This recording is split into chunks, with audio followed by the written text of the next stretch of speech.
Hi everyone, please subscribe to my channel. Blood Immortal Venerable. See playlist for other chapters and novels. I do not translate the novels. Credits goes to original translator and author of the novel. I only make it as an audiobook so it would be easier to just listen while doing other things. Credits goes to the author of the novel. I convert stories to audiobook for mental health, for multitasking purpose, for accessibility and time saving. Listening to audiobook is also beneficial for people who have disability. It improves our listening skills and improve our English comprehension, vocabulary and other things. So, thank you for listening. Thank you and thank you very much for your support. Chapter 2101, The Underground. Harold and Zen proceeded further down the layer of gang, which was several thousand feet deep. Suddenly a loud bang came from below. Something had blocked Harold's path. Should we continue digging even after we arrive at the flint layer? Asked Harold. Flint was a translucent crystal, and it was 100 times tougher than the gang. No matter how tough the flint was, it couldn't stop Harold. Wait a minute, it seems that this is the wrong direction, Zen said with a frown. There was some reaction in his inner world the last time he went underground. The brown mud, known as the spiritual darkness, seemed to have a strong attraction to Zen. But this time around, even after going so deep into the underground, his inner world still didn't have any reaction, which meant that they had deviated in the opposite direction. On the other hand, the last time, Zen had dug down in the territory of the Tai clan, and finally escaped from the top of the cave, which led to a pond in the backyard of the Tai clan. At that time, Zen had come to the conclusion that the underground cave could change and move freely. But his mother had asked him to look for her in the Six Burden region, so there must be no problem here. Let's go that way. Zen could only rely on his internal compass to find the direction by instinct. Harold nodded. Instead of digging further in the layer of flint, he moved horizontally on the layer of gang. However, they had traveled horizontally on the layer of gang for a long distance, but Zen's inner world still showed no reaction. In the end, they had no choice but to stop. Do you think your mother has left this place? Asked Harold with a frown. Zen shook his head. No, she said she would wait for me here. She won't leave before I find her. But don't forget that the woman you saw in the debate venue isn't really your mother, warned Harold.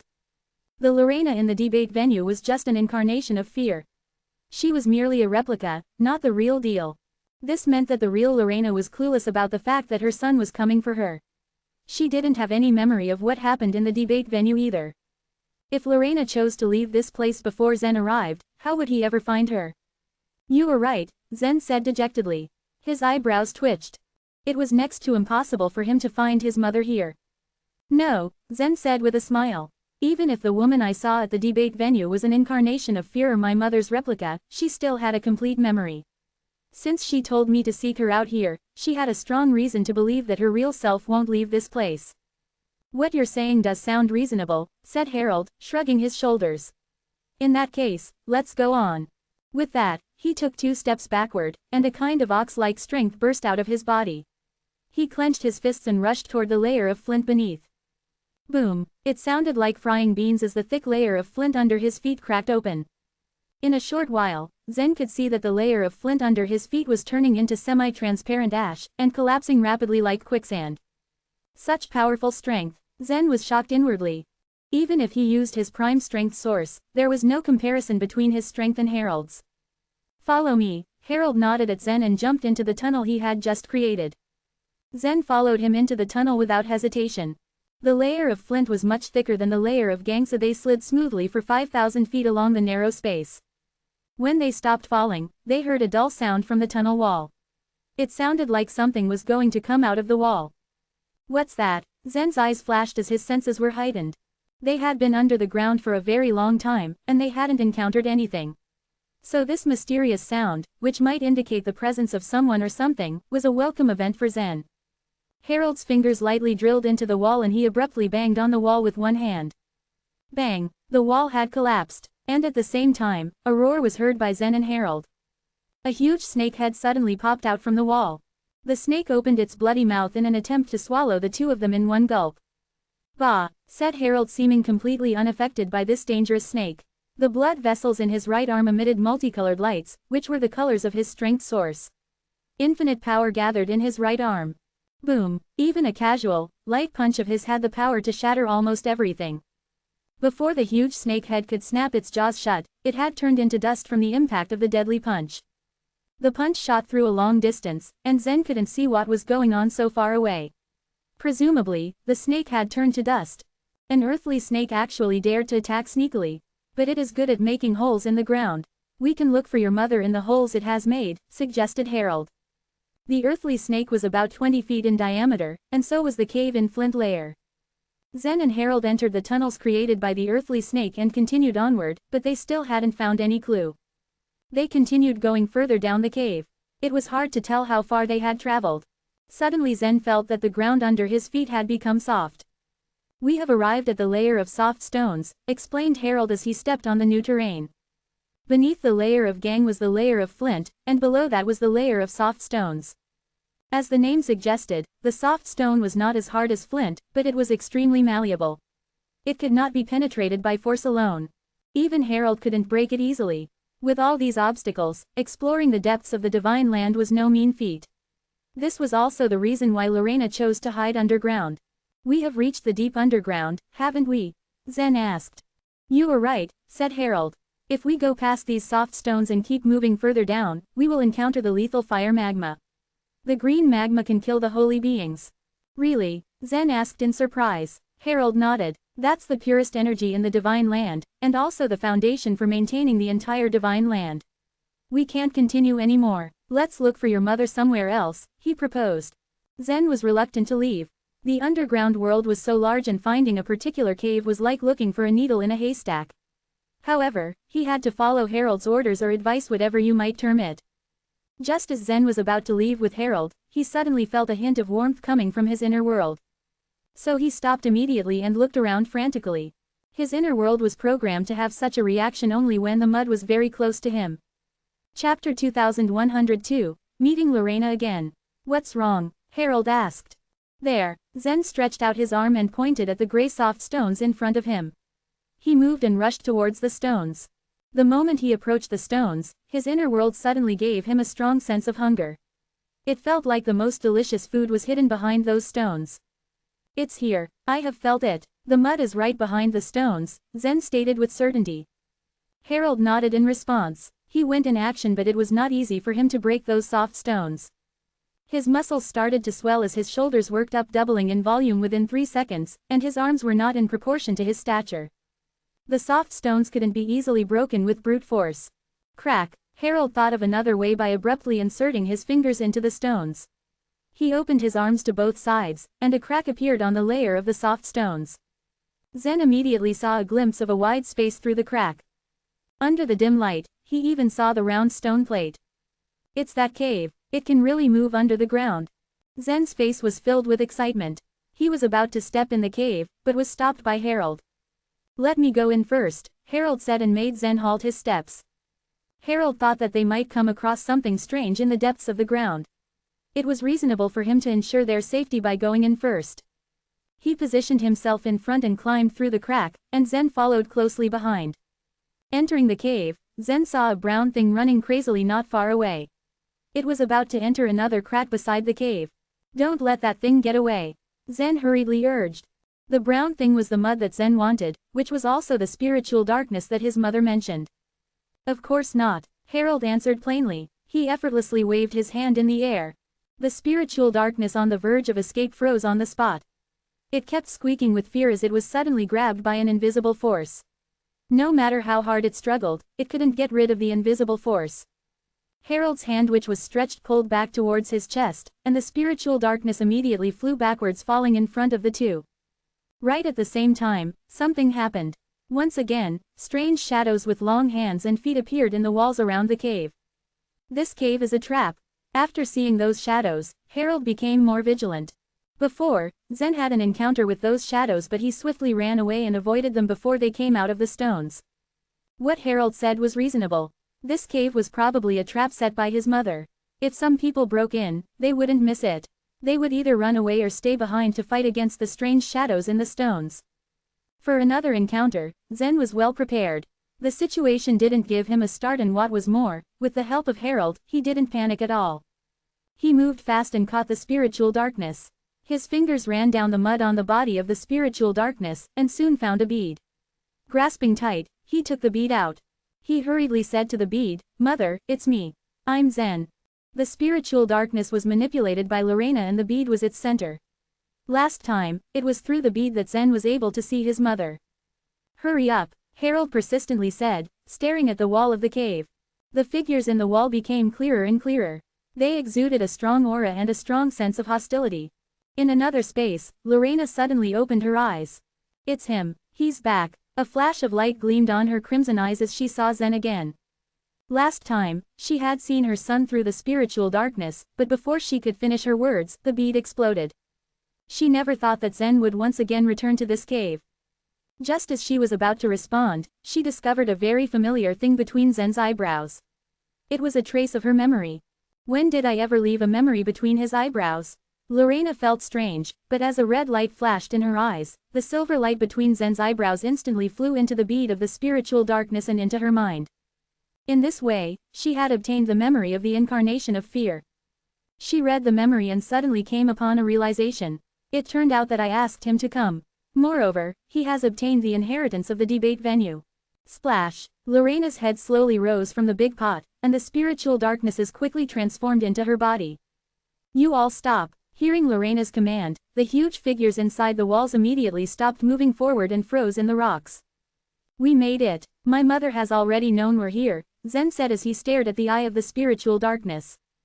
Although he couldn't see her mother at the moment, he knew that she had absorbed the memory that the incarnation of fear left.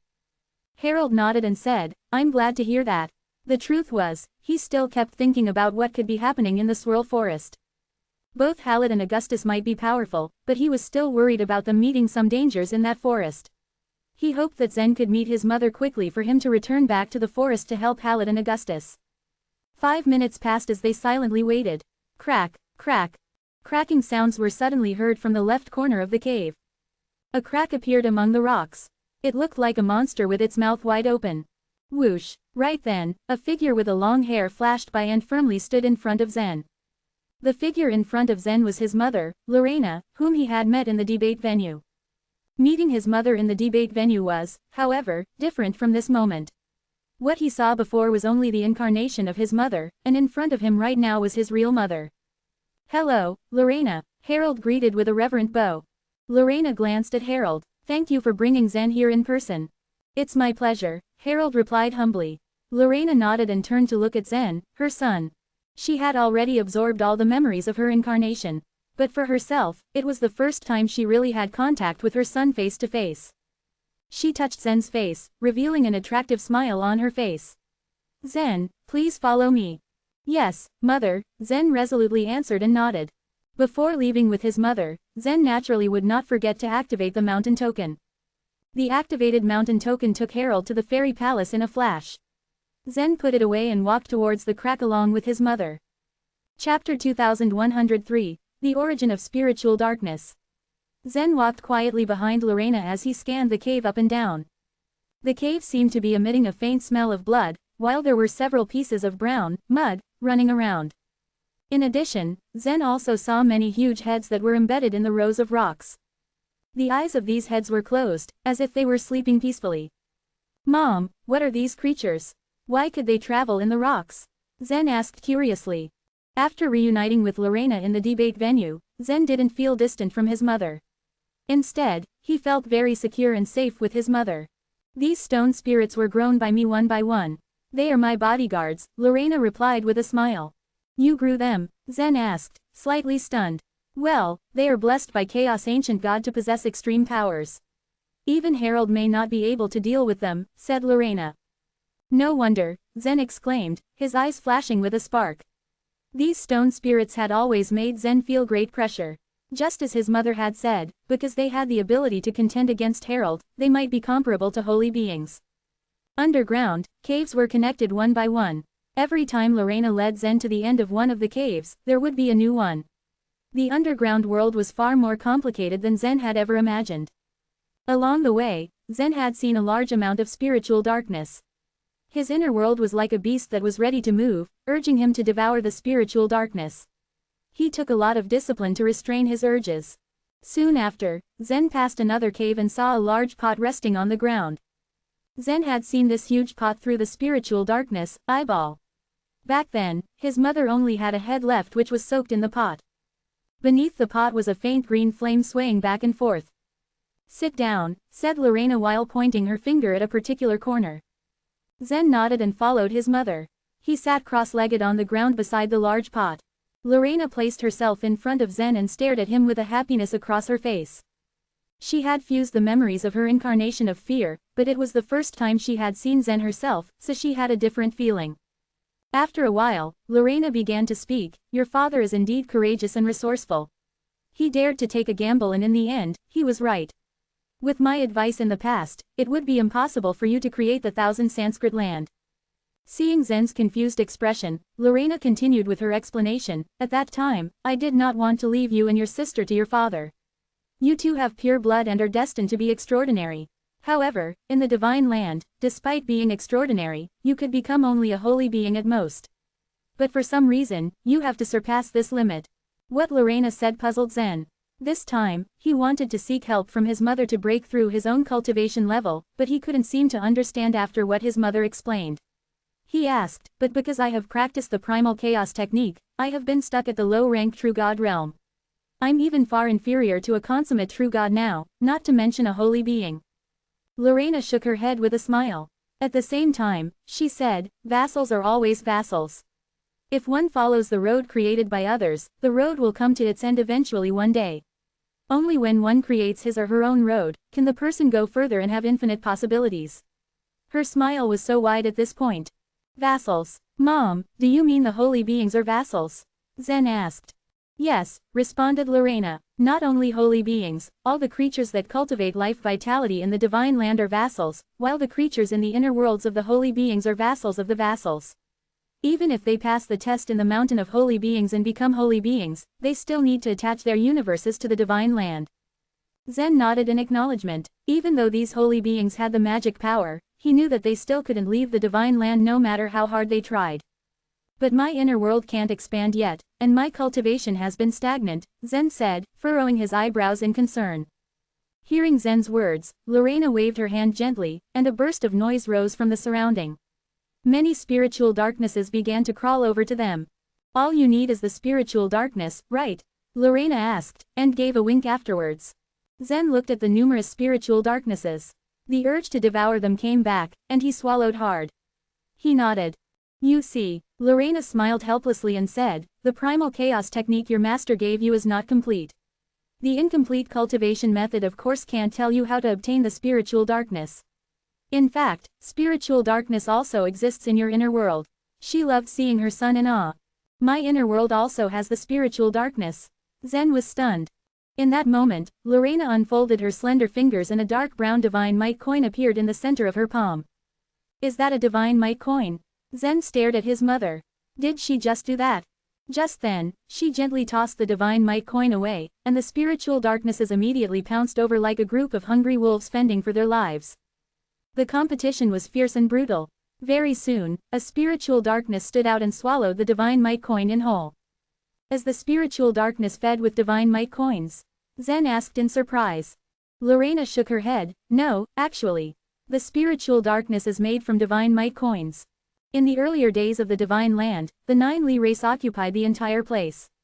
At that time, the divine might coins were used for only 2 things. To nurture the spiritual darkness for the cultivation purpose, and to write the rules of the divine land. This was a generous benefit Chiyu managed to create for his people. However, people cultivating with the spiritual darkness were not actually people from the divine land, but extraordinary creatures that had opened up the Sanskrit land, and Lorena was one of them. Later on, the 9 Li people had been almost all killed, and the true gods of the divine land couldn't reach higher level to become extraordinary creatures. The divine might coins could only be used to modify the rules on the ruling slate."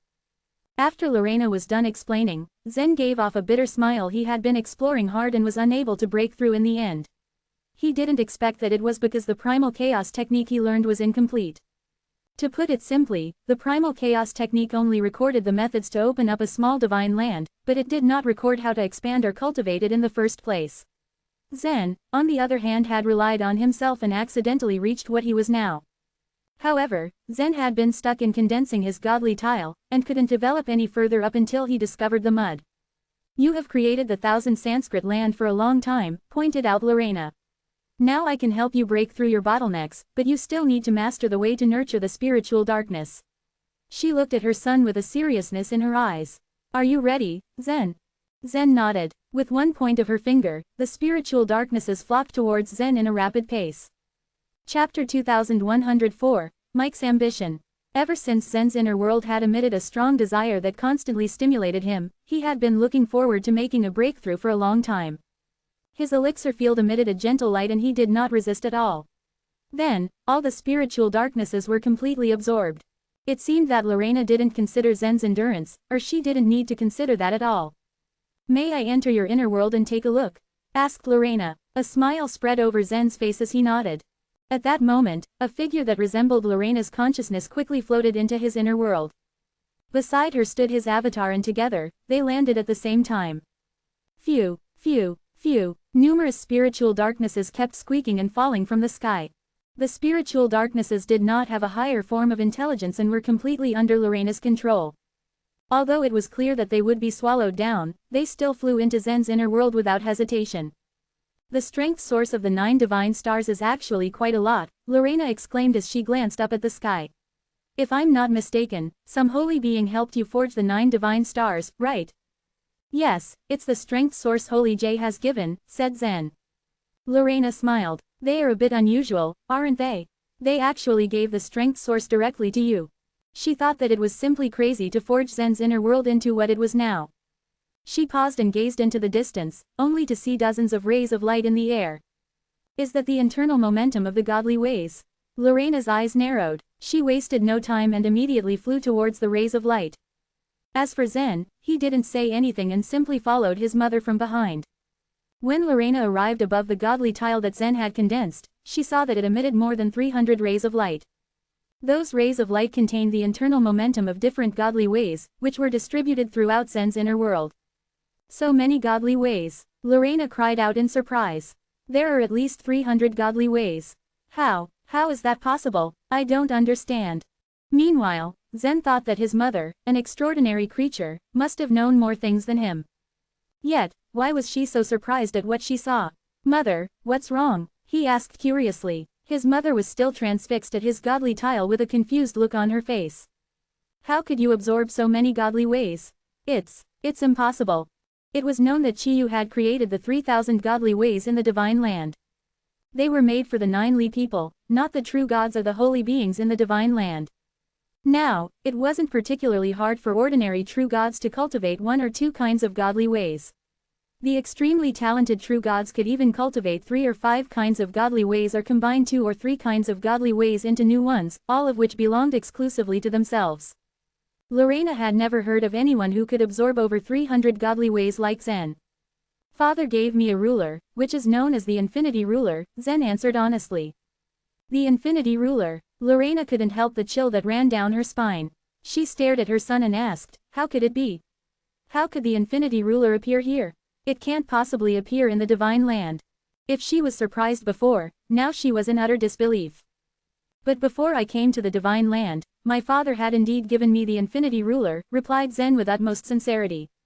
Lorena looked at her son's godly tile again and said, I see. No wonder your father was so confident.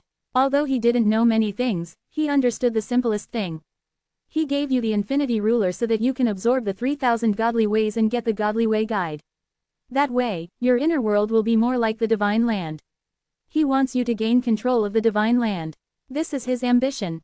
Generally speaking, no one controlled the divine land, because the one who controlled it was Chiyu himself. Those who were in charge of the forbidden lands, whether big or small, only had a certain authority. Their abilities might be very powerful in one aspect, but they were not qualified enough to rule the entire divine land. However, anyone who could obtain the Godly Way Guide could create a small divine land and therefore, gain control of the divine land. But there was a catch. It was not easy to practice Chiyu's 3,000 godly ways. No matter how talented one was, it was still something that was impossible to achieve. That was why Lorena had never thought about those things. Still, it never occurred to her that Mike had gotten the Infinity Ruler. Where did he get it? Seek control of the divine land. Zen was truly shocked to hear his mother's words. He had never thought that his father would have such an ambition. The problem was, even his mother didn't know about the Infinity Ruler. How did his father get it then? It wasn't hard to use the Infinity Ruler to absorb the godly ways. As long as Zen was given enough time, he could absorb all the 3,000 godly ways sooner or later. As of now, he had absorbed 1/10 of the godly ways. If a truly powerful being made him study the godly way tablets continuously, it wouldn't be long before he made it. Zen would be more than an almighty man if he really gained full control of the divine land. Not even the holy beings or the Yellow Emperor guards would be able to fight against him. Mike must have some secrets that I don't know, Lorena hissed. She had told him everything she knew when they had gotten married. She didn't expect Mike to hide some things from her, so she naturally felt slightly uncomfortable. Maybe my father got the Infinity Ruler much later, Zen tried to reason. Lorena's lips curved up into a small smile. Although she was angry at her husband, she was happy that he and her son could do such a thing. There will be a day when the truth comes out. Since you have expanded your inner world to such an extent, you must absorb these spiritual darknesses quickly. She told her son. Zen, however, didn't absorb all the spiritual darknesses as his mother instructed. More than 90% of them fell into the chaotic sea and the waters began to surge. He let the rest of the spiritual darknesses fall to the ground. In turn, the spiritual darknesses dug holes and hid underground like rats. If he wanted to cultivate more spiritual darknesses, he just needed to feed them with divine might coins continuously. He would have more spiritual darknesses in his inner world as long as he could get enough divine might coins. He hoped that wouldn't be a problem since the forbidden lands in his inner world continuously produced divine might coins. He didn't know the use of the divine might coins before. Now that the spiritual darknesses constantly divided and reproduced, he could easily get almost an infinite number of spiritual darknesses. A large number of spiritual darknesses in the chaotic sea turned into numerous brown clouds which almost shrouded the entire sky of Zen's inner world. Soon enough, those brown clouds gathered towards Zen's godly tile. Chapter 2105, Breakthrough. In the past, it took Zen much effort to get a complete spiritual darkness. Now, looking at the gathering clouds, he was struck with surprise. Sword cloud, condense. Zen's eyes flashed and a faint sword shadow suddenly appeared within the surging clouds and fog. It split into 2, then 4, and then finally, into 8 parts. As the shadow spread, it suddenly turned into countless sword shadows. Their collisions produced the crisp sound of metal scraping against metal, constantly colliding in Zen's inner world. Zen has cultivated the emotion-closing godly way. Something seemed to click in Lorena's mind as her eyes glowed. I see, Holy J must have discovered the inheritance of my father in the mountain of holy beings. The Infinity Ruler has also been obtained from there. It hadn't been long since Holy J became a holy being, and Lorena wasn't aware of what happened after that. But when she saw Zen practice the emotion-closing godly way and absorb 3,000 godly ways by means of the Infinity Ruler, she was almost certain that it was from her father's inheritance. Such inheritance could have only been taken from the mountain of holy beings. The godly way guide was one of her father's most powerful theurgies. But it couldn't be activated even after comprehending the 3,000 godly ways. The only way one could use it was through the emotion-closing godly way. And this was why the other 2,999 godly ways worked as auxiliaries, and the emotion-closing godly way remained the most important. Zen had gotten the Infinity Ruler and it was quite the major when it came to cultivating the emotion-closing godly way. It had to be more than a mere coincidence. It was likely that he obtained the Infinity Ruler while receiving a lesson as well. Putting together all the details, Lorena had a strong feeling about her speculations. In the inner world, all the living creatures raised their heads to gaze upon the dense sword clouds. This included the evil god and all the various talents on the continent. Although they didn't know how the sword clouds actually came into being, they knew that such an abnormality meant a great change in the world was nearing. Whoosh, whoosh, whoosh. All the brown sword clouds gathered at the center of the inner world, completely surrounding Zen's godly tile and gradually forming an enormous whirlpool. It swirled rapidly, gathering within the godly tile. Zen's godly tile continued expanding at great speed. In the midst of it all, a wisp of dazzling light suddenly appeared on the surface of the godly tile crystal. Not only did the main part of the emotion-closing godly way expand, but the other variously colored parts of the godly tile also began expanding. At this point, Zen was getting dizzy. He seemed to have comprehended hundreds of godly ways. The Infinity Ruler could absorb all the godly ways' internal momentum. And it was through the Infinity Ruler that Zen had absorbed Joy's purple aura godly way. But he had no way to fully display it apart from the basic control skill, separate controlling. His cultivation level was still limited, after all. There was no restriction to the godly tile when it came to the first 3 levels of the godly ways. It was the latter 3 levels that had requirements for the godly tile. Although Zen had absorbed the godly ways, his low-rank true god status prevented him from using the latter 3 levels of the godly ways. But now that he had broken through the bottleneck and instantly understood hundreds of godly ways, he was possibly the most powerful being in the divine land. I have broken through, Zen said as his eyes flashed. After the expansion of the godly tile, Zen's sudden comprehension immediately let him obtain a new level of understanding of the godly ways. It brought such a wonderful and relaxed feeling.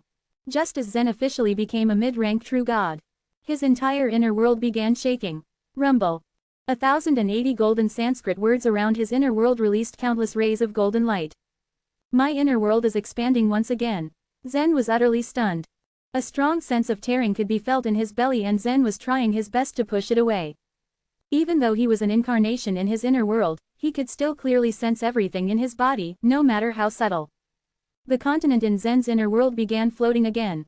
Huge waves were appearing in the chaotic sea, continuously changing directions. The golden Sanskrit words kept pushing into the edge of the inner world. 10 miles. Thousands of miles. 10,000 miles. 1,000,000 miles. In such a short period of time, Zen's inner world had expanded over 10 times. 7 continents lay in Zen's inner world, like 7 small islands in the middle of the broad chaotic sea. The distance between each continent continued growing further. Under the vibration of the inner world, a new continent rose from the chaotic sea and was formed. Once it was complete, it turned out 3 times larger than the total area of the 7 continents combined. Though the chaotic sea was a place where living beings were born, these continents were the place where they grew and lived prosperously. Supposedly, in the near future, an even more brilliant kingdom was to appear on the continent to produce many more talents and strong warriors. Having absorbed quite a number of spiritual darknesses, Zen finally made a breakthrough into becoming a mid-rank true god. But he wasn't stopping there. His inner world's consciousness still longed for the spiritual darknesses, so naturally, Zen wasn't going to refuse the chance to absorb them all. He was stuck being a low-rank true god for so long, after all. If there were enough spiritual darknesses for him to absorb, he would have broken through to the mid-rank true god much earlier. Mother, how many spiritual darknesses are there? Zen asked. With a smile, Lorena said, Zen, you can just absorb them.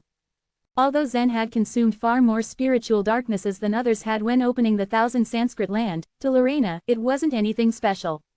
After all, Zen only wanted to make a breakthrough and become a mid-rank true god or perhaps even a top-rank true god. Hearing his mother's words, Zen heaved a sigh of relief.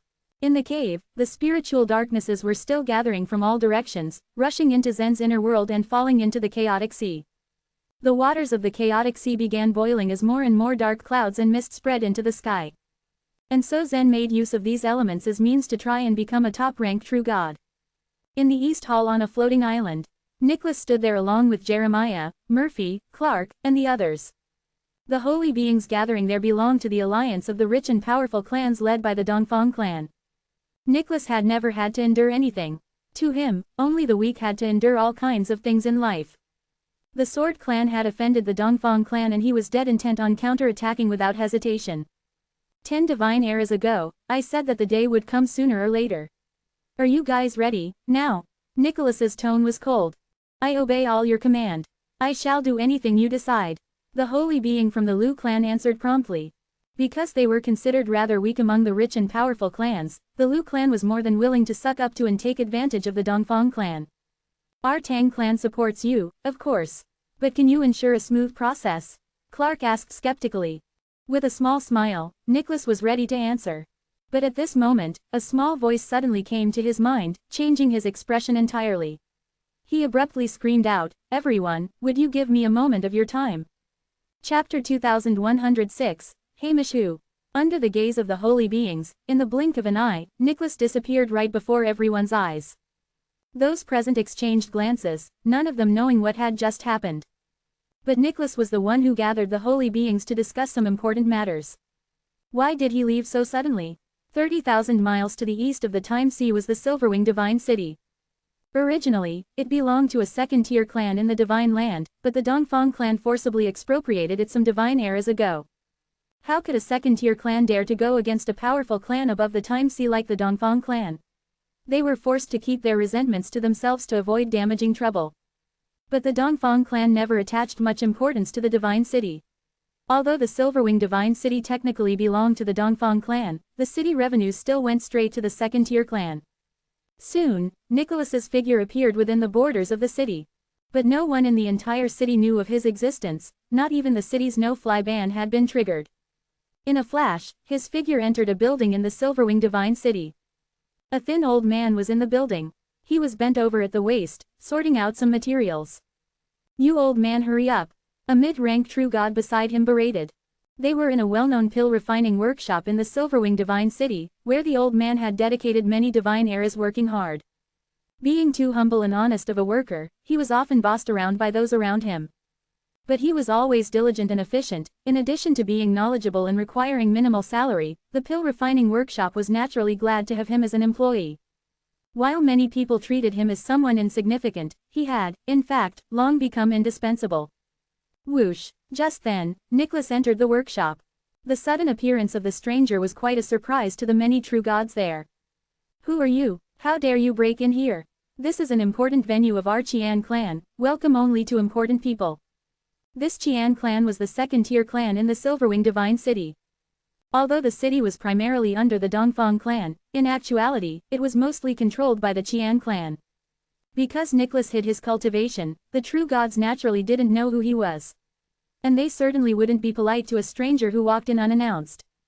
But Nicholas merely ignored them all and walked towards the old man who was sorting out the medicinal materials. There was much respect in his demeanor toward the old man as he asked, "Master Hamish, why did you summon me?" Anyone who knew Nicholas would have been shocked to see him speak to someone with this kind of reverence. He was the leader of many holy beings and was considered to be the strongest in the divine land, after all. No one had ever seen him be so respectful towards others.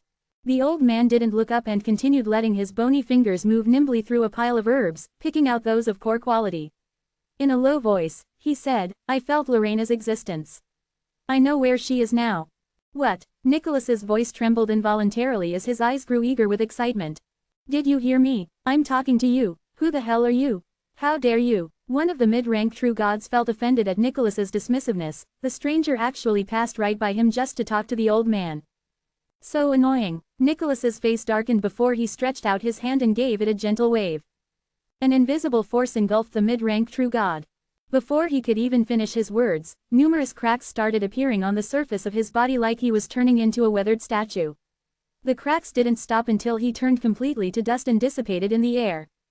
The other true gods in the pill refining workshop were dumbfounded at the scene. No one dared to move. While the power Nicholas released was extremely strong, there wasn't any particular aura. Even the people outside the pill refining workshop failed to notice anything. Just how powerful was this man that he could control his strength to such extent? They all wondered. The true gods present immediately drew a conclusion. No matter what level he was at, for him, taking their lives was as easy as crushing an ant. All of a sudden, Hamish looked up and pointed to the sky. Specks of dust began to appear again. They continued gathering until they gradually formed legs, clothes, and hair. And soon, the true god Nicholas had just turned to dust was whole once again. He looked at himself, completely unaware of what was going on. "You're still as hot-tempered as you were before," the old man said indifferently. But Nicholas cared nothing for the display. He only asked eagerly, "Where is Lorena?" "She has been hiding underground. She used the nether power to create a separate space, so I failed to detect her existence before. The space she is in is not connected to the divine land whatsoever," said the old man calmly. "But I sensed it, somehow. She has probably exposed her location." "Where is the place?" Nicholas pressed further. He had no interest in how Lorena hid herself. He just wanted to find her. "It's under the ancestral land of the Han clan, about 100,000 miles off to the north of Six Burden Divine City," said the old man. "Thank you, Master Hamish." With his hands clasped in gratitude, Nicholas was ready to leave. Suddenly, the old man turned to him and said, "Remember your promise and do not break it." Nicholas's eyes flashed with a glint as he smiled. "Of course I won't forget it." Then, he turned and left without another word. Behind him, Hamish, who held a herb in his hand as a smile flashed across his face. "I hope you mean it," he called out. Nicholas had chosen to side with the Yellow Emperor guards because of Lorena. But if he could get what he wanted, he probably wouldn't hesitate to betray the Yellow Emperor guards, Hamish, who knew Nicholas's personality well. Only then did Hamish who notice that all the true gods in the pill refining room were staring at him in fear. Never did they expect to see this obedient old man would be respected by such a strong cultivator. And this man had a remarkable theurgy. The true god had already turned to ash, but he could easily bring him back with a simple wave of a finger. Just what method did he use? Don't you have better things to do than to stare at me? Mind your own business, said the old man lightly. His voice seemed to be somehow laced with a powerful wave of soul power. In an instant, this power invaded all the minds of the true gods, actively erasing a portion of their memories. The true gods were trembling as their eyes grew full of confusion. But this trance lasted only momentarily before they came back to their senses. The scene they had just witnessed was completely erased from their minds. The mid-rank true god who had been previously pulverized once again shouted at Hamish, who, "You old bastard, how dare you slack off." Chapter 2107, Approaching. Nicholas performed the spatial transference once again in order to return to the East Hall. The holy beings freely moved around in the divine land since they had the ability to reach their destination almost instantly, save for a few specific places. The holy being in the East Hall waited for a while and guessed where Nicholas might have gone. He unexpectedly came back within 5 minutes. Nicholas was uncharacteristically joyful when he reappeared. "What makes you so happy, Nicholas?" Jeremiah asked curiously. Everyone's gaze fell on Nicholas. "Come with me," he told everyone enthusiastically. Clark frowned in confusion. "Where?" "To the Six Burden region," Nicholas answered. "The Six Burden region? Isn't that the Han clan's ancestral land? Won't the Han clan be alerted if we go to the Six Burden region?" Despite the fact that they could literally move freely in the divine land, the Six Burden region was the Han clan's territory and they needed to tell them first before going there. "Shouldn't we tell Samuel first?" someone asked. The joy on Nicholas's face faded into disdain. "Ignore him. Just follow me." Samuel, to Nicholas, was nothing more than a clown. He didn't even consider the Sword Clan and the Moon Clan, let alone the Han Clan and Samuel. Buzz. As soon as he said these words, the energy around Nicholas fluctuated and he disappeared. Since it was him who said so, then the holy beings didn't really refute him. They all disappeared from the East Hall one by one. A wave of space swept through the Six Burden Divine City. Nicholas suddenly appeared in midair. As the Han clan's ancestral land, the Six Burden Divine City was much better protected than the Silverwing Divine City. The moment Nicholas appeared, the ban above the city was immediately activated and the Thousand Commandments slate within turned into several blue lightning snakes that shot straight towards him. "Someone is trespassing into our Six Burden Divine City. Guards, the opponent can fly, at least a top-rank true god." The true gods of the Six Burden Divine City were vigilant and immediately spotted a middle-aged man in the air. This man's aura didn't seem to be strong, but they couldn't exactly pinpoint his cultivation level. "I can't figure out his cultivation level. Is he a consummate true god?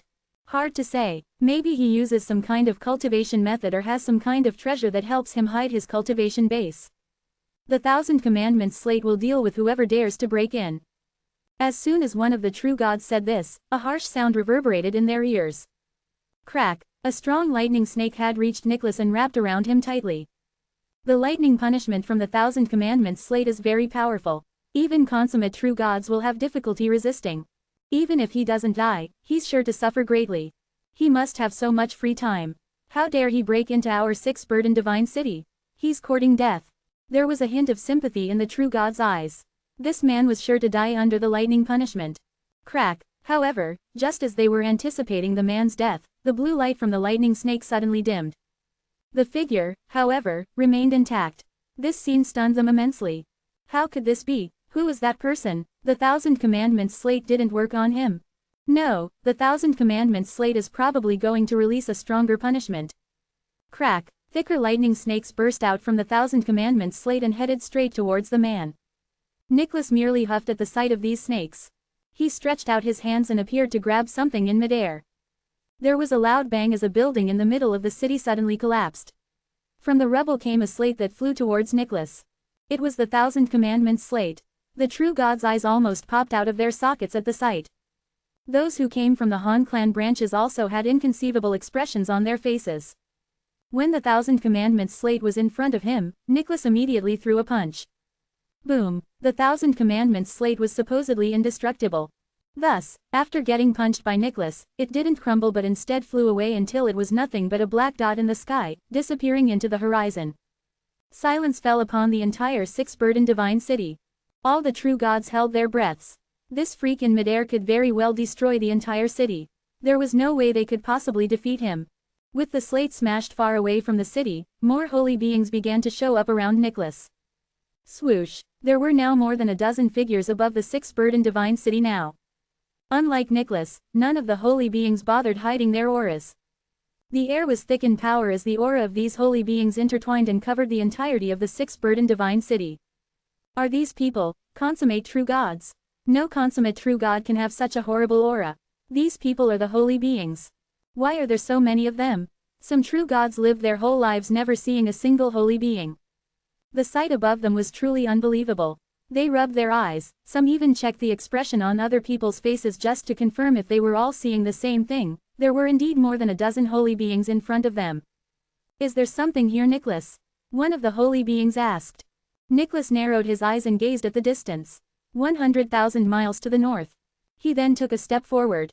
Once again, Nicholas suddenly disappeared. The other holy beings had no idea what he was trying to do and simply followed him.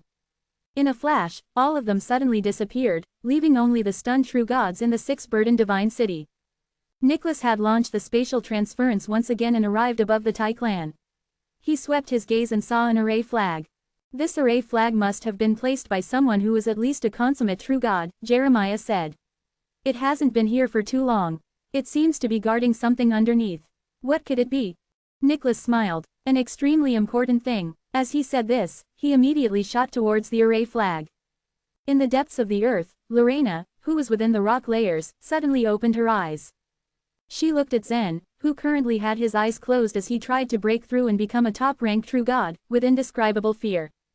Chapter 2108, Face the Danger. How could this be? Since the moment Nicholas had crashed into the ground, Lorena had been on high alert. Right now, Zen was leaping over hurdle after hurdle on his way to becoming a top-ranked true god. She couldn't believe she had been complacent enough to have exposed herself like this, at this time. How could I have been so careless? She thought. The space she had created over the years with the help of the nether power was independent and separated from the outside world. Indeed, the last time Zen had entered the underground, only one layer of the space had been connected to the outside. However, now Harold and Zen were here, she had not separated the space from the outside at all. The Divine Land was not just a very large ship. It was, in fact, enormous. In Lorena's opinion, it was impossible for the enemies to monitor and police the entire Divine Land all the time. But she was wrong. This was the complacence that had gotten her in trouble. Zen, however, hadn't noticed any change in his mother. There were other things on his mind. In his inner world, he was still concentrating on transforming the spiritual darkness to form his own godly tile. The avatar that had formed from Lorena's thoughts was staring at Zen in silence. She was trying her utmost to keep calm on the surface, but in fact, her mind was in chaos. I must keep them out, Lorena thought to herself. The real Lorena, however, still in the cave, was ready to make her move. She patted her hands gently, and a force began spreading out from them. Cracks formed under her feet. As the cracks spread quickly along the floor of the cave, the stones on its perimeter began to break too.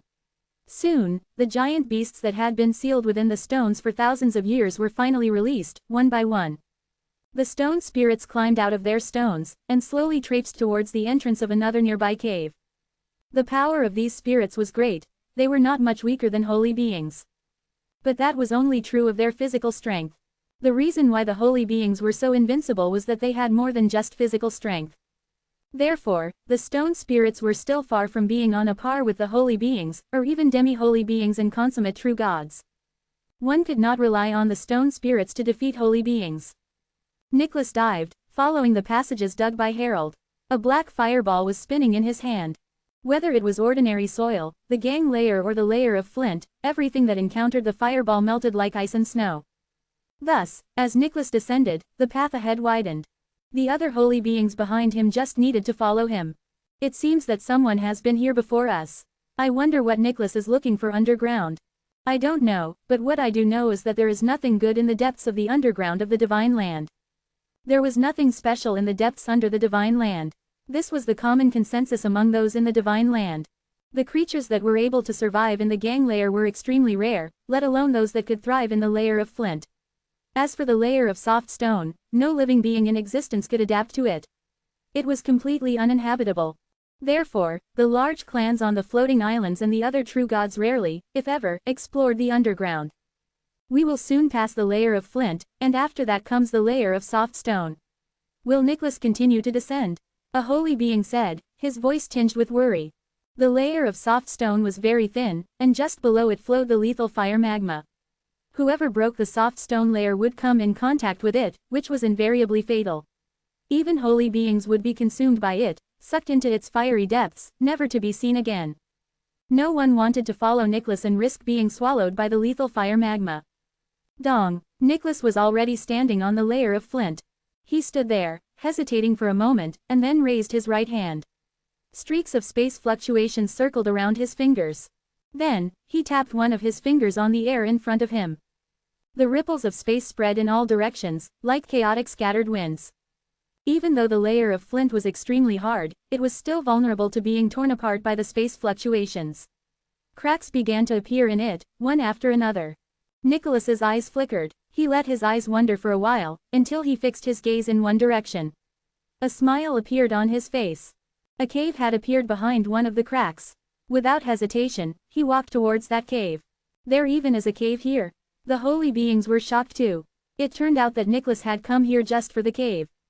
As Nicholas entered the cave, the other holy beings followed suit, apprehensive but curious.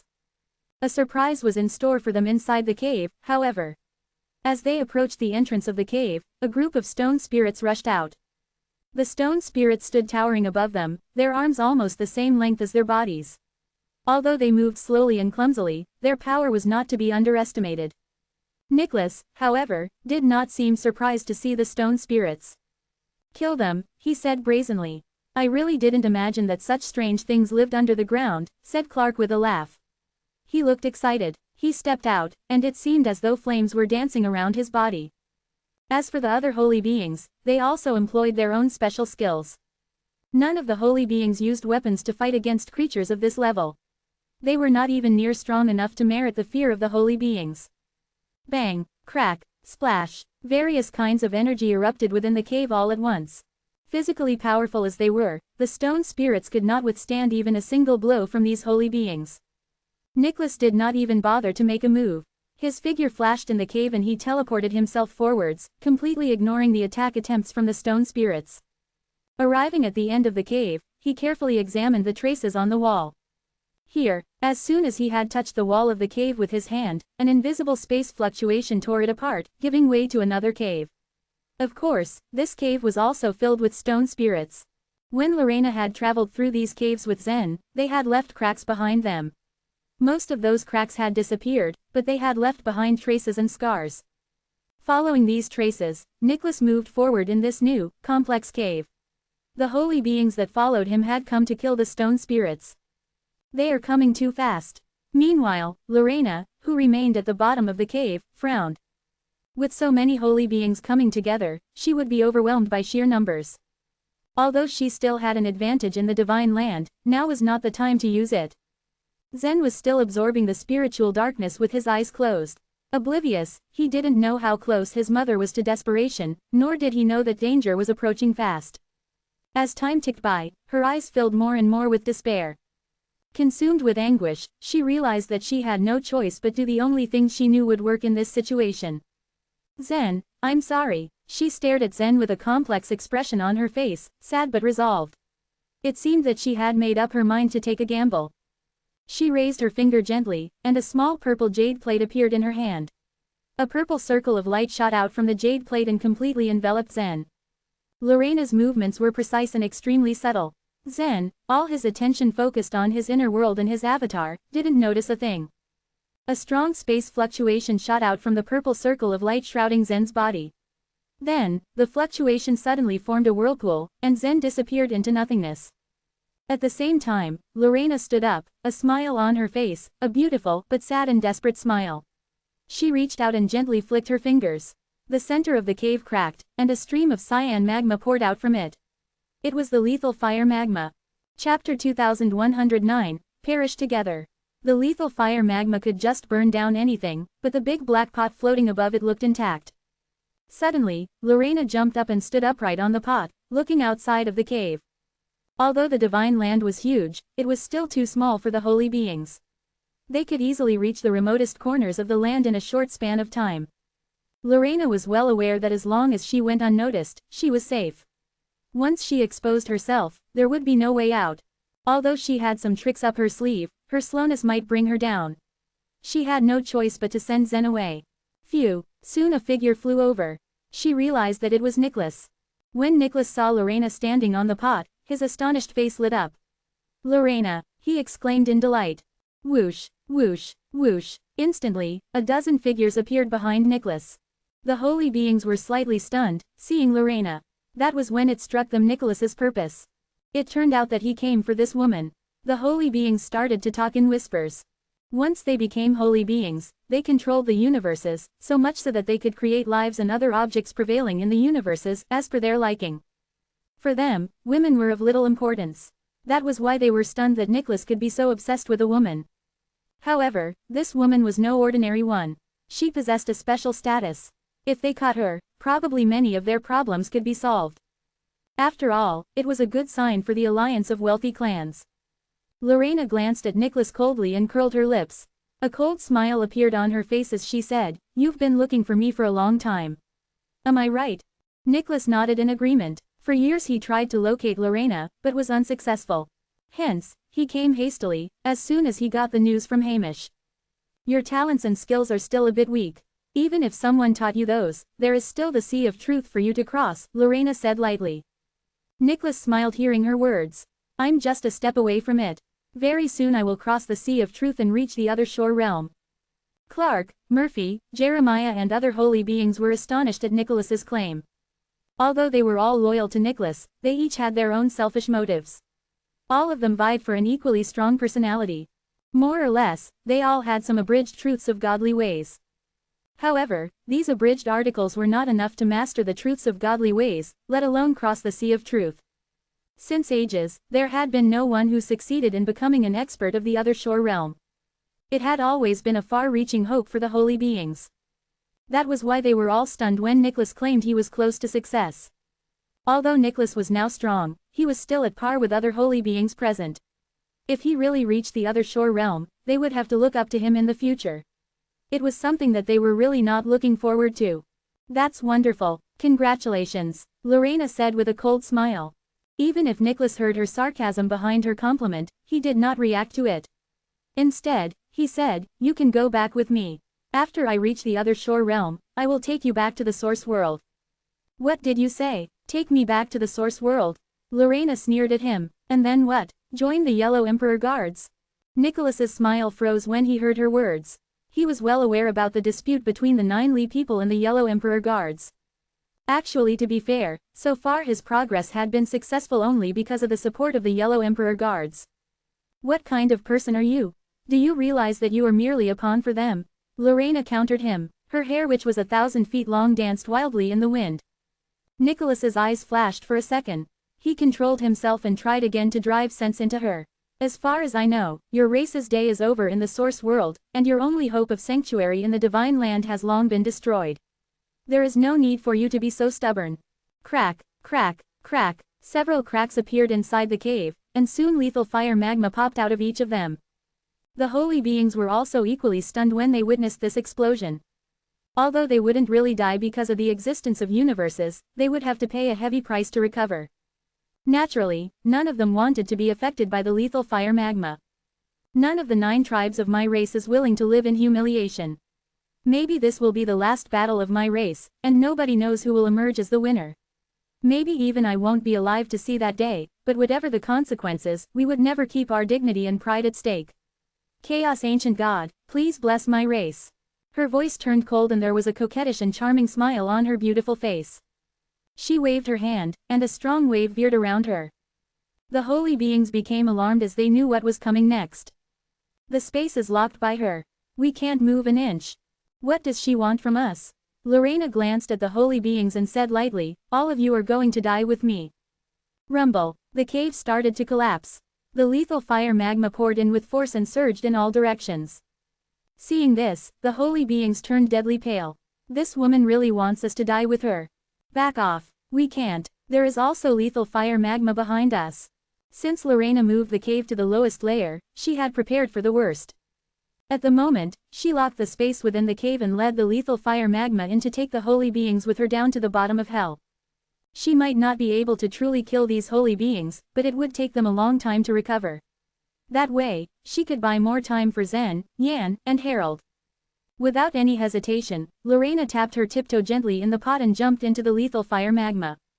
However, just as she was about to jump into the lethal fire magma, Nicholas had rushed over towards her. Humph! Lorena sneered coldly, her hair shot towards Nicholas like arrows. When Nicholas's hand touched the air, an invisible energy turned into a shield and protected him in front. Tuk-tuk! Lorena's arrows were unable to penetrate the shield. At that time, Nicholas reached out to grab her arm. Lorena continued to smirk at Nicholas.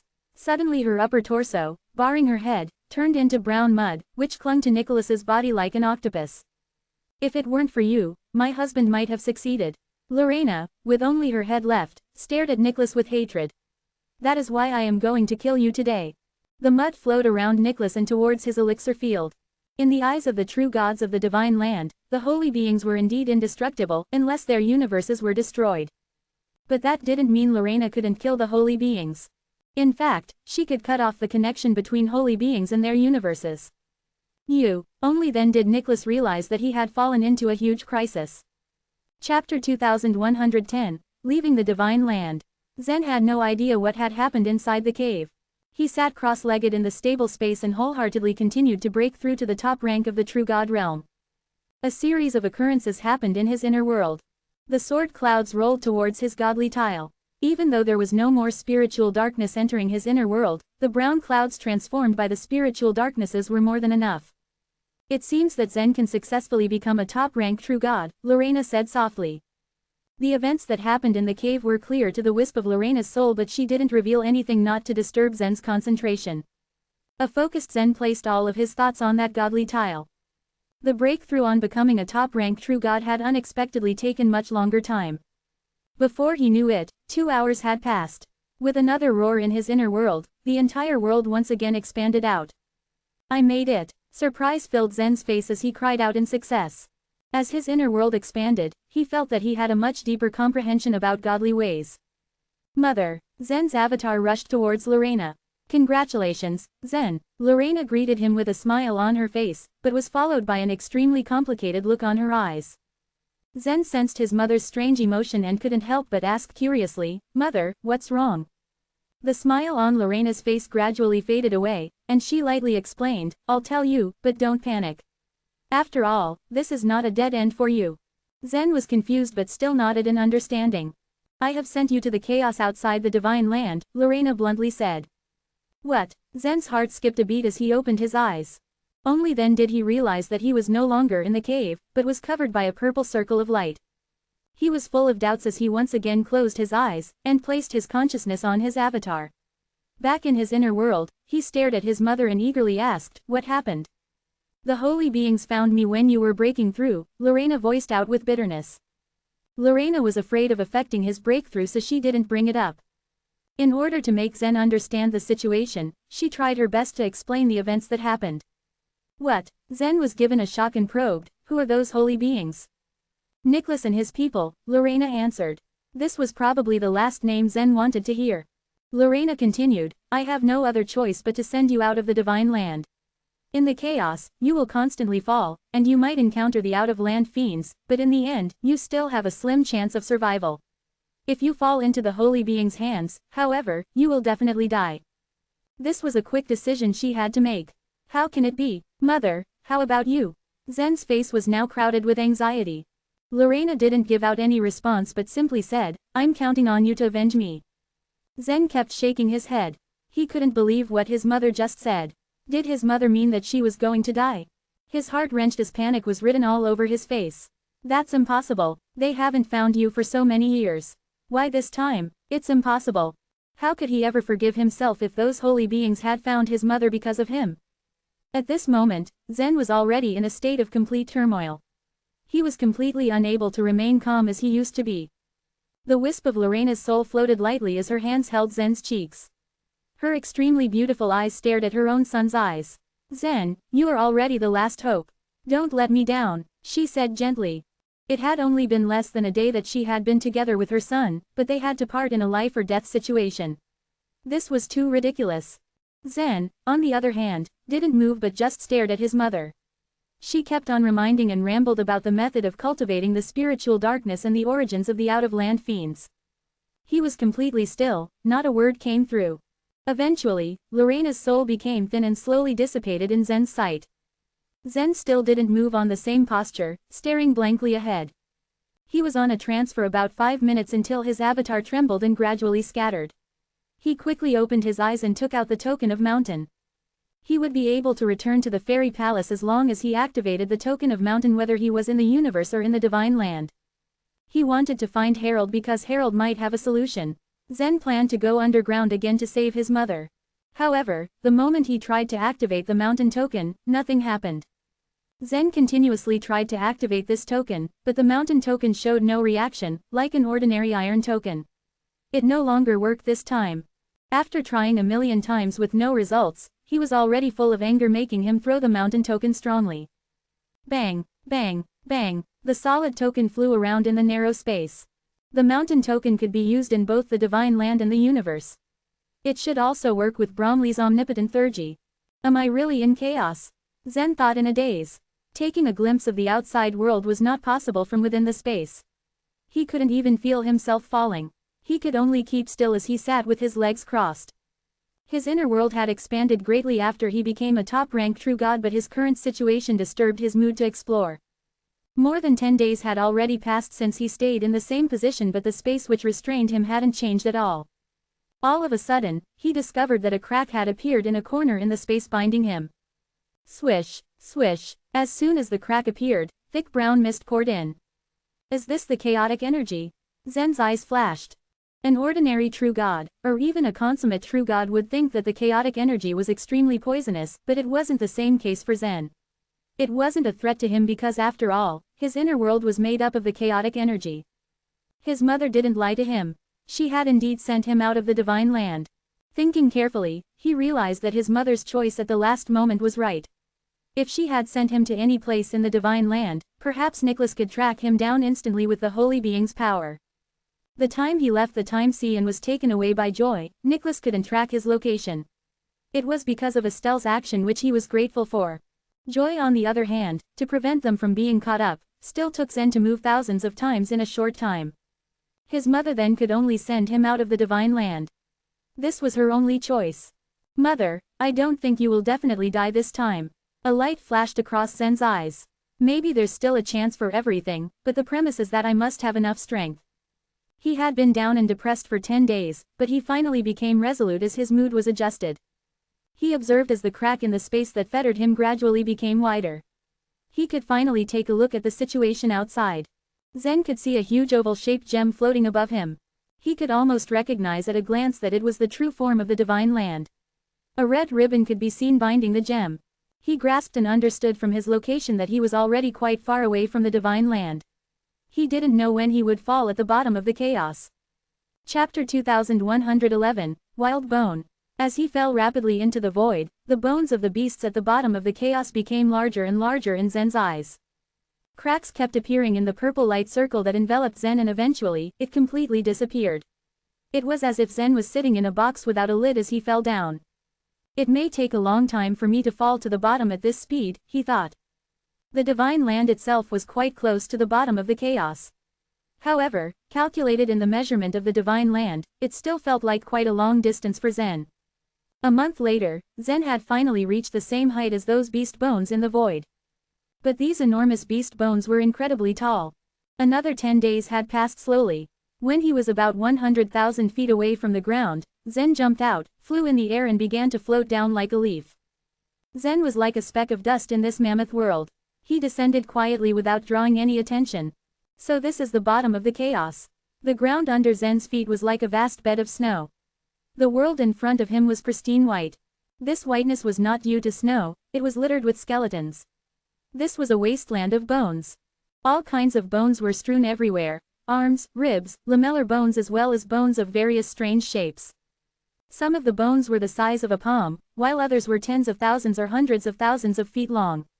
No matter how huge the bones were, they couldn't compare with the huge beast bones, which were as long as the divine land.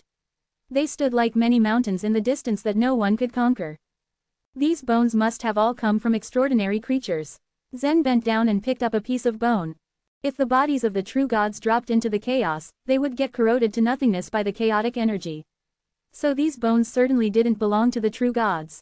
These bones might have been at the bottom of the chaos for countless years. They were actually all intact under the cover of the chaotic energy, so perhaps only the bodies of extraordinary creatures could have withstood the erosion of the chaotic energy. But so many extraordinary creatures had died here. Zen's gaze once again fell on the giant beast bones that shot up towards the sky in the distance. He could still see the red beam of light from where he stood. Harold had said that the red beam of light belonged to the out-of-land fiends, but he didn't know what kind of race they were. While he was deep in thought, he suddenly heard a rustling sound. He turned his head and saw 7 or 8 scantily clad human-shaped creatures wandering among the bones. Humans, Zen said aloud and frowned slightly. They indeed looked like humans in appearance, but they were crawling on the ground on their hands and feet. Their empty eyes glistened with greed, and occasionally they bared their sharp white teeth. Whoosh, hoo. One of them hid under a large bulk of bone and jumped up like a nimble ape and raced towards Zen. Zen was stunned with this sneak attack. He turned around and flailed out backwards, grabbing hold of the creature's head and twisted it gently. Crack, crack, crack. As a result, the creature's body was twisted into a pretzel by Zen. It is not a human being, but a humanoid beast. As Zen spoke, he threw the pretzel-shaped corpse on the ground. A wise human wouldn't dare to attack him in haste. A human would have at least weighed the difference in strength between the two sides before advancing. When the other humanoids saw this, the malicious light in their eyes immediately disappeared. They all fled in different directions on their hands and feet. Zen didn't chase after them. It was pointless to kill these unintelligent creatures. The red beam of light at the top of the beast bone is draped around the entire divine land. Since I've fallen to the bottom of the chaos, I can go check it out myself. After taking this decision, Zen flew forward. It was just as he thought. The bottom of the chaos was indeed desolate. For 3 days in a row, Zen encountered the unintelligent humanoids every now and then. These humanoids couldn't fly and lived like beasts on the wasteland of bones. When they saw Zen flying overhead, they would occasionally look up and roar, as if they were expressing their displeasure. On the 4th day, Zen saw over 100 humanoids in scanty clothes scrambling on their hands and feet towards something. His curiosity was piqued. His eyes narrowed slightly. He noticed a person sprinting in front of the humanoids. It was a young man, who could be a real human being, wearing a pale yellow beast leather covering. He ran in a panic, taking any path he could without really thinking about what could be ahead of him. Whoosh! Zen, who was flying in a straight line, suddenly changed his direction and started descending in a spiral formation towards the young man. The young man looked desperate. He was lucky enough to find 3 wild bones. It seemed like a risk worth taking for the sake of 3 wild bones. On the way back, his luck seemed to have run out and he encountered hundreds of whites. The young man believed that he would die here today. Never in his wildest dreams did he imagine that his savior would suddenly fall from the sky.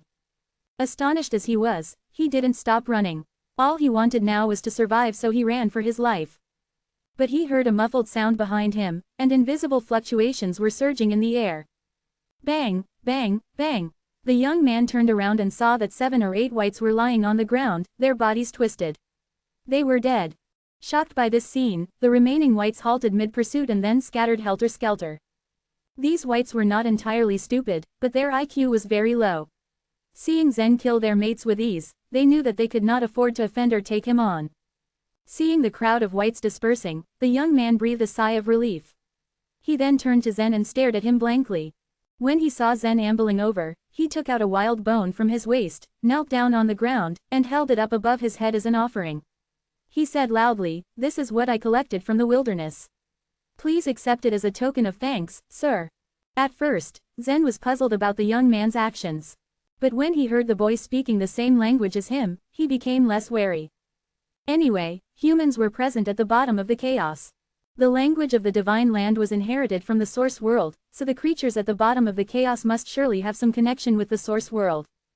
Zen's gaze was fixed on the wild bone.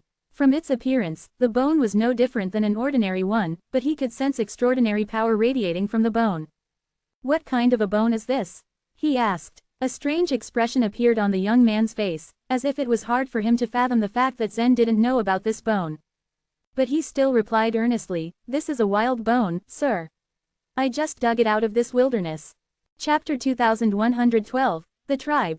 The wild bone was plucked from the teenager's hand as Zen carefully studied it. Even though the beast bones were untouched by the chaotic energy in this barren place, there wasn't anything special about them. But the unique power in the wild bone was interesting.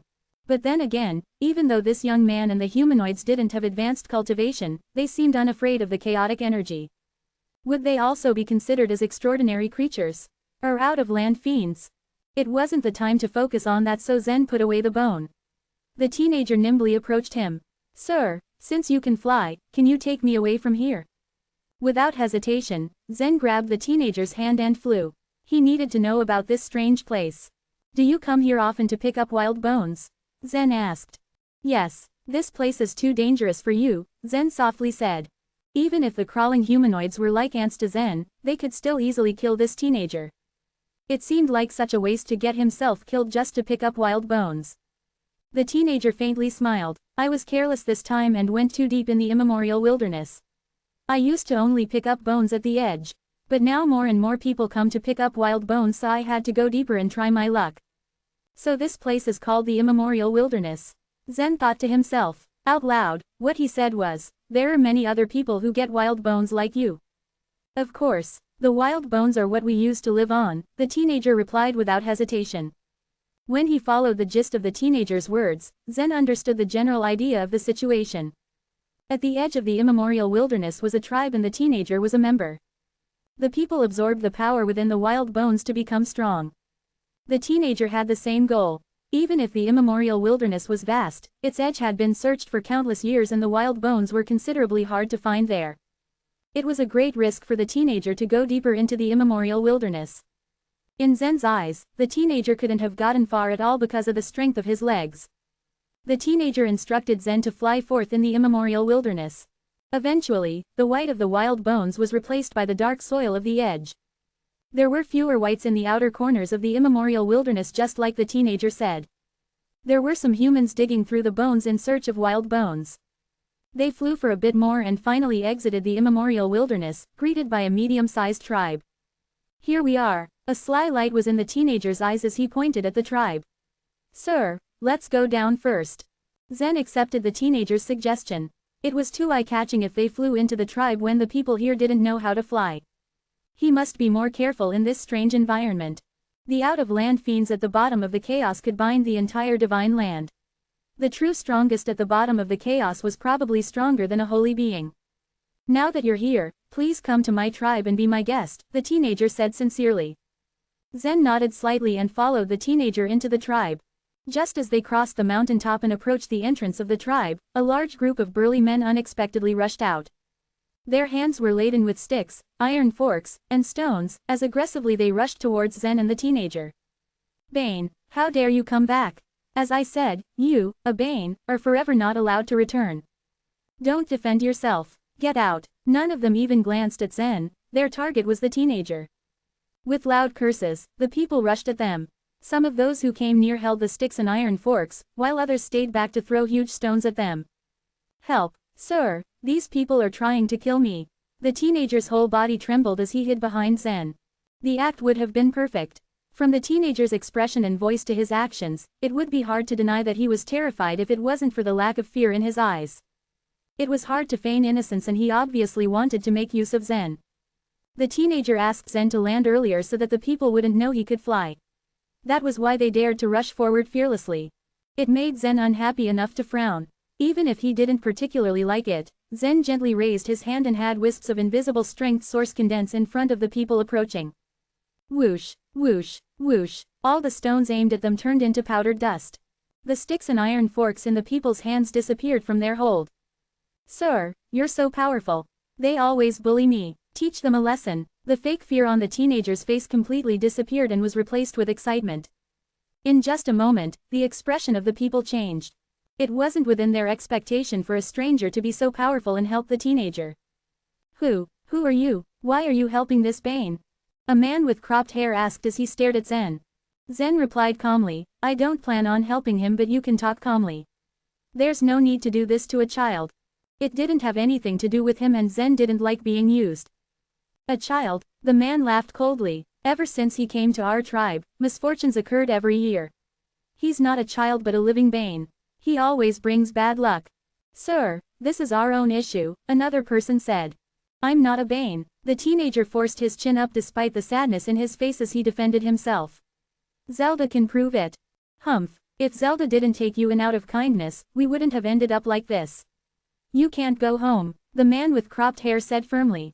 From within the tribe, a woman slowly walked over and spoke in a cold, sweet voice, since you don't let Luther return home, I'll leave the tribe with him. Chapter 2113, The Wild God. The woman wore a blouse and a skirt made out of coarse cloth. Although she was dressed in shabby clothes, her astonishing beauty was unrivaled. On the face of it, this stunning woman seemed out of place in a humble tribe such as this. Zen's gaze fell on the woman and comprehension dawned on him. The woman's cultivation base was not obvious, but her body emitted a unique, magnetic aura. It seemed as if she was a body refiner, but not entirely so. Zen knew that she was no match for him, but she was obviously far stronger than most ordinary people. What made Zen more intrigued, however, was that the aura she emitted was very similar to that of the wild bone in his hand. Zelda. The teenager's face lit up at the sight of the woman. As the others heard Zelda's words, they were embarrassed. Zelda held a very high position in the tribe. More importantly, each time an adversity knocked on their doors, she was the first to step up and chase it away. If Zelda left, the tribe would probably die out when the next disaster came. The conflicts between their tribe and the Macon tribe were never-ending. Members often got involved in disputes. Each time, it was Zelda who acted as mediator and put an end to their mischief. Zelda, what if the whites come again? We don't know how to face them without you. The members of the Macon tribe are waiting for a chance to pounce on us and make trouble. Zelda had an undisturbed expression on her face. Didn't you say that these disasters are brought upon us by Luther? If I leave with Luther, no disaster will happen to you, correct? So what is there to worry about? Well, the man with cropped hair fell short of words, not knowing how to retort to this matter-of-fact statement. Ever since Zelda had brought Luther back, the whites often broke out from the immemorial wilderness to attack the tribe. But truthfully, this had occurred before Luther was brought back too. Seeing how the man was speechless, Zelda smiled coldly. She walked up to Luther, saying, let's go home. The teenager, Luther, nodded and obediently followed her. But Zelda turned her head and looked at Zen. Did you save Luther? She asked abruptly. Zen stared back, nodding in reply. Zelda, who had been sullen all this while, cracked a small, genuine smile. Thank you. Would you like to come to my house? When Zen arrived at Zelda's house, he realized that the tribe was a lot poorer than he had initially imagined. In the middle of Zelda's empty thatched hut was lit a fire. Dried meat hung on one corner of the wall. The walls had been patched up untidily and there were few belongings to be seen, a sign of squalor. After boiling a pot of water, Zelda sat down on one side of the fire. She glanced at Zen. You're a true god. You have your own inner world, right? Zen's eyebrows twitched in surprise at the astute observation. Yes, he admitted. How did you know that? If one wanted to know someone else's cultivation base, one had to be at a certain level. It would not be odd if Zelda was a low-ranked true god, but Zen clearly could not sense any cultivation from her. A speculative expression appeared on Zelda's face. She stared at Zen for a long while before smiling. Where do you come from? It seems as if you know nothing. Luther giggled beside her. Zelda, I find it strange too. He asked a lot along the way. He seems to know nothing about the immemorial wilderness. Luther appeared to be naive, but in fact he was a scheming one. He had long suspected Zen's origins. I'm sorry, but I cannot tell you that, Zen said, shaking his head. When Zen had first entered the Divine Land, he had extracted a lot of information out of Win. This time, however, he had been sent out by his mother and had landed here. He knew nothing of the world at the bottom of the chaos. Everyone has their secrets. Zelda did not comment on it further. After all, Zen had saved Luther. She owed him. She then continued, the reason I can tell your cultivation level is that I am a wild god myself. A wild god? Zen was slightly stunned. He had never heard of this title before in his life and never come across any wild god on the Divine Land.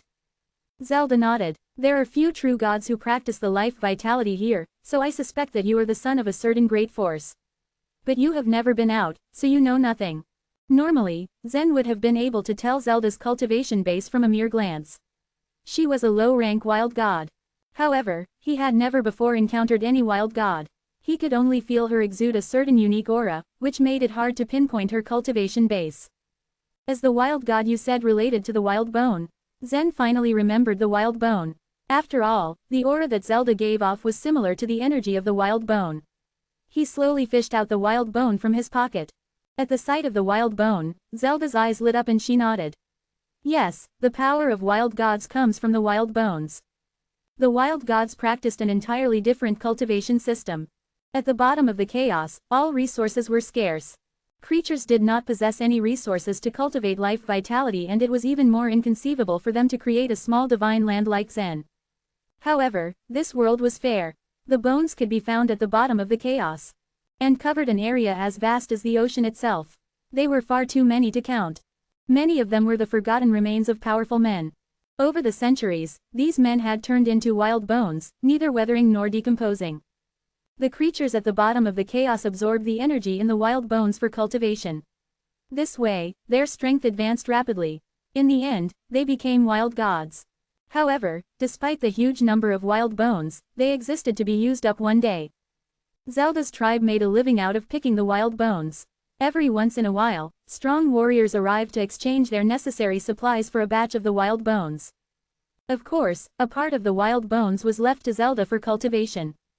In the past half a year, however, the number of wild bones dug out by the tribe had reduced significantly. So far, they had only accumulated less than 20 pieces. If they sold all the wild bones, Zelda would not have any left for her own cultivation. Luther was well aware that Zelda needed the extra wild bones to reach a higher level. Determined and sullen, he took a risk to go deeper into the immemorial wilderness. The more dangerous a site, the higher the probability of finding the wild bones. However, he did not expect to be chased by a group of whites after being lucky enough to dig out 3 wild bones. At long last, he was saved by Zen. I see, Zen sighed in his heart, finally perceiving the situation. These people had managed to establish a unique training system with the support of the ghastly wild bones. It was commendable. Chapter 2114, A Spar. One must be a body refiner of a higher level in order to become a wild god. Your body doesn't seem strong enough. Zelda had noticed that Zen knew nothing about it. So Zen decided to learn more by asking questions. A body refiner needed to have a strong body. And Zen could become a body refiner only if he cultivated his body to what seemed at the moment to be a terrifying level. Even though Zelda exuded a strange power, her body wasn't strong enough. Zelda glanced gently at Zen, obviously thinking that Zen had asked a very stupid question. Luther smiled at this. He didn't know what kind of guy he had brought back with him. It looked like Zen didn't belong to this world. What was more, he seemed to have minimal to no common sense when it came to worldly things. Fortunately for Zen, Zelda was patient. She turned to him and said, "If you don't know anything about the wild god, you can follow me." She then walked out of the thatched hut. Zen followed her without hesitation. In the ground outside the thatched hut, Zelda turned at her waist to look at Zen, smiled sweetly, and made to untie her clothes. What? Zen was shocked, unable to understand what she wanted to do. To his surprise, she cast off her thick clothes to reveal a brown bodysuit that hugged her body and outlined her exquisite figure. The surface of this suit was lined rather strangely. She let out a strong breath. The breath left a visible light in its wake that was pale yellow in color. Zen still looked at Zelda, confused and wondering why she was doing this. Zen could feel a primitive energy surging through Zelda, touching almost every part of her body.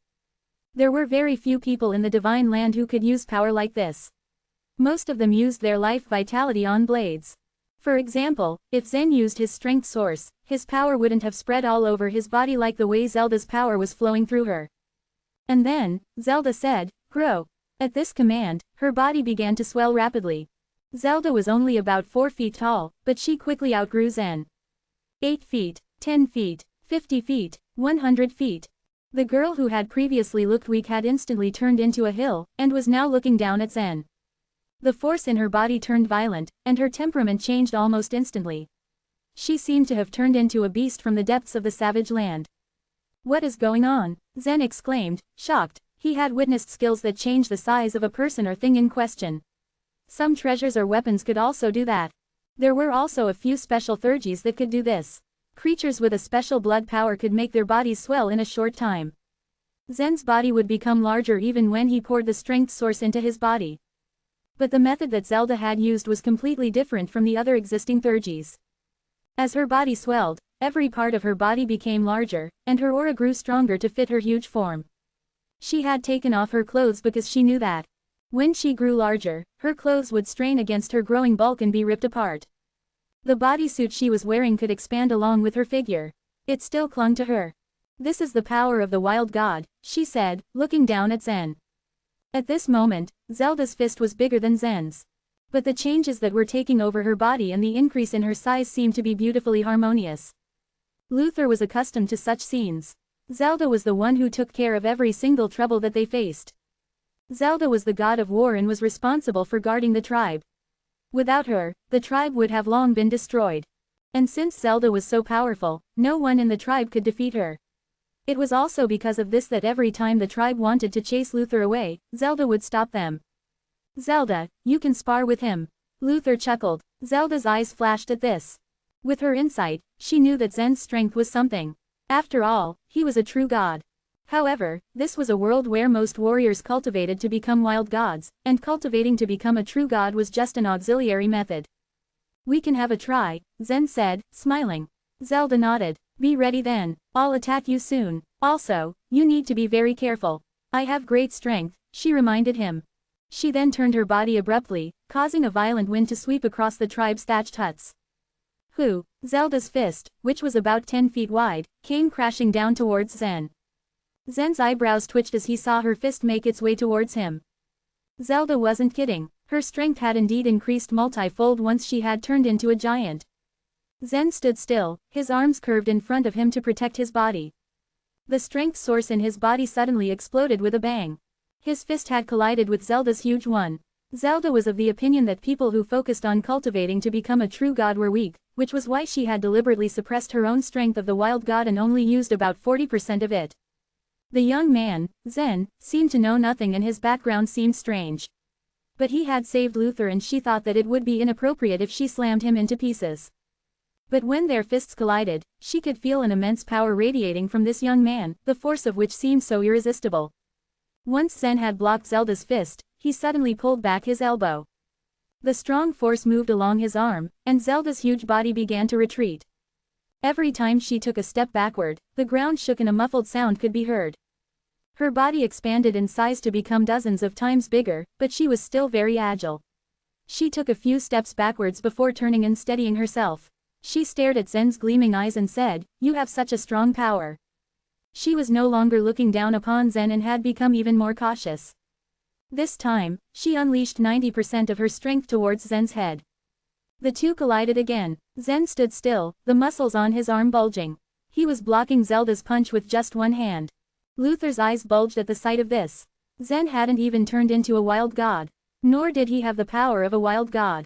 But he was using his own strength to resist Zelda's all-out blow. And this was confusing the heavens out of Luther. Chapter 2115, The Bloodline in the Wild Bones. The two had never seen such a thing before, so they were confused, especially Zelda. After all, she knew very well how powerful she herself was. Over the past few years, she had relied on the wild bones to grow at a steady pace, and her talent would today ensure that she could fully take advantage of the power in the wild bones. Only a very few wild gods that shared the same realm as her could actually surpass her. Despite her obvious strength and power, the young man before her blocked her blow. An attack that contained nearly all her might in one single fist. She was surprised by his reaction. Besides, he hadn't even become a wild god yet. How terrifying would he be if he did become a wild god? That was a scary thought. Zelda withdrew her fist at once. The faint yellow light on the surface of her body began flickering slightly before she began shrinking more and more. It wasn't before long that she had returned to her original state. She picked up her clothes and slowly walked towards Zen. In her eyes, a trace of awe and doubt could be seen. This guy just can't be a nobody. And yet, he's ignorant of both the wild god and the world. What a strange man, she thought to herself. Where, she mumbled a little.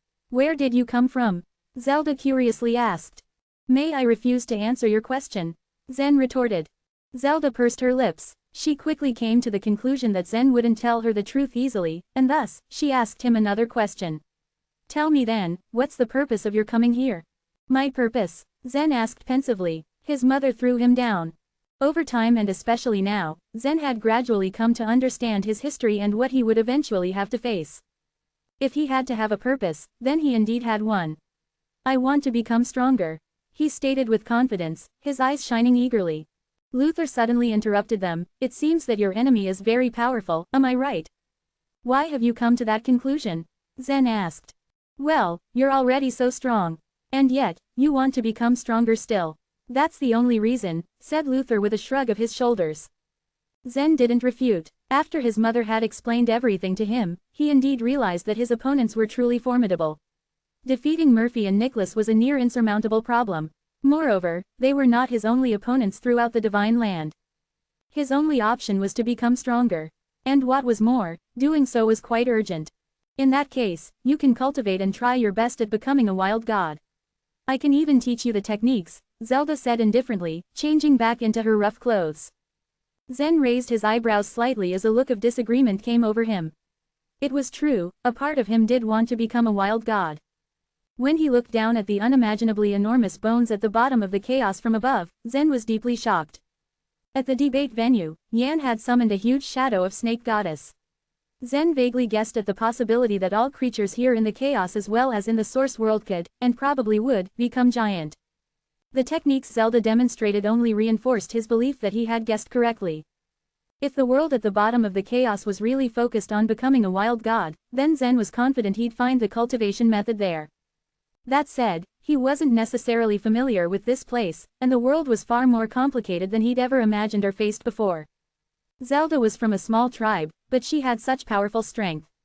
If Zen accidentally exposed something or provoked someone in this place, there was a real danger and risk that he'd die. In the universe, he was generally protected by his father, and in the Divine Land, he had Harold as well as his mother. However, here, things were different. Here, he had nothing and no one. Thank you, Zen said, as he looked into her eyes with a smile. But there's still one important condition, Zelda mentioned, as a sly smile spread over her face. And what might that be? Zen asked doubtfully. You have to teach Luther the life vitality cultivation technique, Zelda stated in a matter-of-fact tone. Zelda. Luther was stunned by what he heard. His jaw dropped. He'd had his fair share of bad luck from an early age, and all his meridians were sealed. For this reason, he was unable to cultivate and become a wild god. As a result, his talent could only be used on various, rather simple tricks.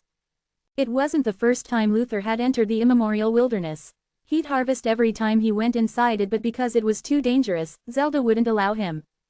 Okay, fine, but I'll only teach him the cultivation technique and I won't accept any disciples, Zen agreed lightly. As an exchange of services, Zen thought it was quite fair. Generally speaking, body refining had never been very popular in the Divine Land. After all, the 3,000 godly ways were Thurges left behind for the sacred race by Chiyu. Other than the might godly way, other godly ways just didn't fit with body refiners. The mainstream cultivation techniques for body refining were the 8-path platforms and the 9 divine stars. However, the cultivation technique for becoming a wild god created a whole other means. It was a completely new system. The wild god power contained in the wild bones is actually a kind of inheritance, Zelda explained. A kind of inheritance? What do you mean by that? A puzzled expression appeared on Zen's face as he asked his question. Yes, an inheritance. Zelda went on to explain, these wild bones are left behind by the ancient strong. Despite enduring eons of development, the power within the bones has never disappeared. To the contrary, in fact, it has firmly condensed itself into the bones, hence eventually transforming into these wild bones. In other words, all of our power is passed down from our ancient masters. Zelda raised her tone of voice a notch in excitement. Only after hearing her explanation did Zen have a better understanding of it all. There were countless bones gathered at the bottom of the chaos, many of which belonged to powerful masters. This was the reason why people here were capable of displaying such a unique cultivation technique. The wild bone you hold in your hand contains the wild god power, and you can absorb it, Zelda said. Absorb it until the wild god power has completely infiltrated you as well as every part of your body.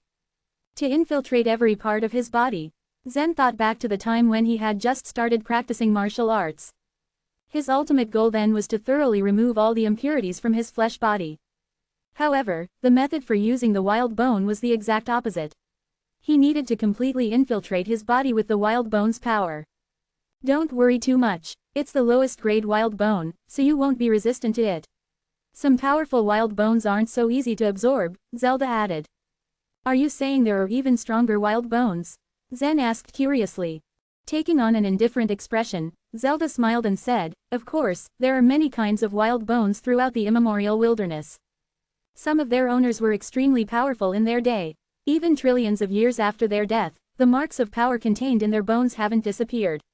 And chances are, they never will. The power hidden in this kind of wild bones is extremely strong, but that kind of power is only be passed down to the descendants. That is to say, those who absorb their power must have their blood. Must have their blood, you mean? Zen's eyes flashed with curiosity. Zelda nodded, only once. Several years ago, I dug out 2 pieces of wild bones that contained Chiyu's bloodline. But I couldn't absorb the power found within them. I could only sell or trade them for ordinary wild bones. As she spoke, Zelda couldn't stop her expression from displaying a hint of disappointment. The power and impact were different from each other in the wild bones, but something like blood was predestined. That said, Zelda exchanged the 2 wild bones for dozens of ordinary ones. These bones had laid her foundation and eventually helped her in becoming a wild god. Now though, as she thought back, she still felt the loss simply wasn't worth the gain. Chapter 2116, Absorb. These are wild bones with Chiyu's bloodline, Zen uttered as he raised his eyebrows slightly. As Zen had learned from his mother, the 9-Li race was a huge race in the source world, and there were also many warriors with Chiyu's bloodline. The wild bones had been, presumably to say the least, left behind by the mighty masters of the 9-Li race. However, Zen had no idea what could have happened in the chaos that caused so many bones to scatter here.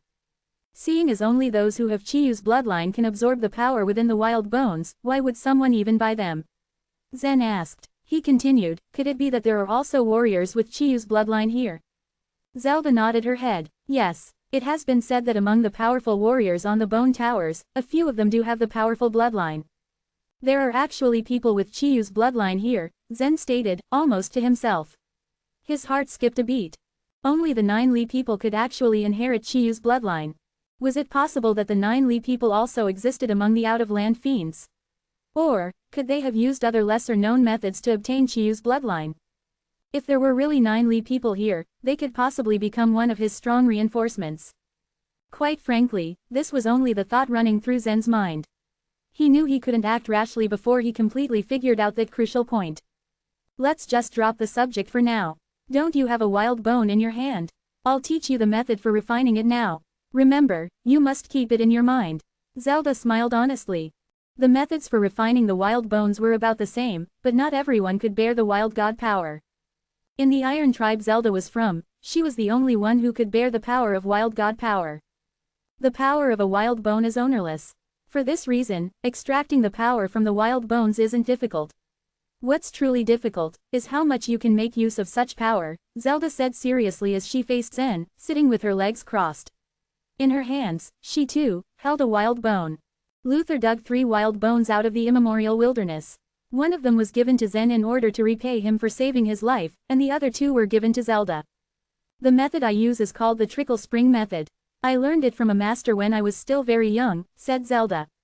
As soon as her hands left the wild bone, the bone floated in front of her with ease. Her hands moved around the wild bone as if she was stroking a baby, without really touching it. The key point of the trickle spring method is to control the spiritual will in guiding the power to come out from the wild bone. It has to be slow at the beginning and gradually increase in speed in order to direct the power out from inside the bone. The spiritual will is similar to the force of a spring, causing the water to gush out at a constant speed. As soon as she finished speaking, Zen felt a sudden and immediate change in the wild bone. The wild god power, that had previously been firmly locked within the wild bone moved slightly before surging outward slowly, just like a spring water stream. Ah, so, that's how it is. Zen nodded his head slightly in understanding. As the wild god power came out, it slowly flowed in front of Zelda. With a flick of her finger, the streams of wild god power began to progressively seep into her body. While absorbing the wild god power, you need to pay attention to do it as fast as you possibly can. It's also important that you absorb it into your body in an even manner. Zelda was very proficient in the method she demonstrated. While she was absorbing the wild god power, she explained the key points to Zen. A good 30 seconds later, Zelda had finished absorbing the totality of the wild god power. After absorbing it all, however, Zen discovered that a little wild god power constantly escaped from her body. These streams of wild god power. Why are they escaping from your body? Zen asked curiously. Zelda took this for granted and replied helplessly, "This is what I was telling you about, the difficulty of this method, and how much you can make actual use of it. I can only absorb 30% of the wild god power. For the remaining 70%, because I can't lock it into my body, it will ultimately be wasted." In fact, any warrior that cultivated the wild god power would encounter the same problem. Only 30%. Zen did never expect that such a high percentage of wild god power from the wild bone would go to waste. "Let me give it a try. I'm afraid you'll waste this entire piece of precious bone the first time you give this method a try," Luther added, who was still standing beside them. Wild bones were too rare for them to waste completely. The other felt that Zen was in quite a rush to absorb the wild god power, seeing as he had only watched Zelda demonstrate it once. However, Zelda said, "It doesn't matter. I've wasted almost all the wild god power of a wild bone on my first attempt. One can only succeed by trying it out for themselves." A smile curled at the corners of Zen's lips and he gently tossed the wild bone in his hand into the air.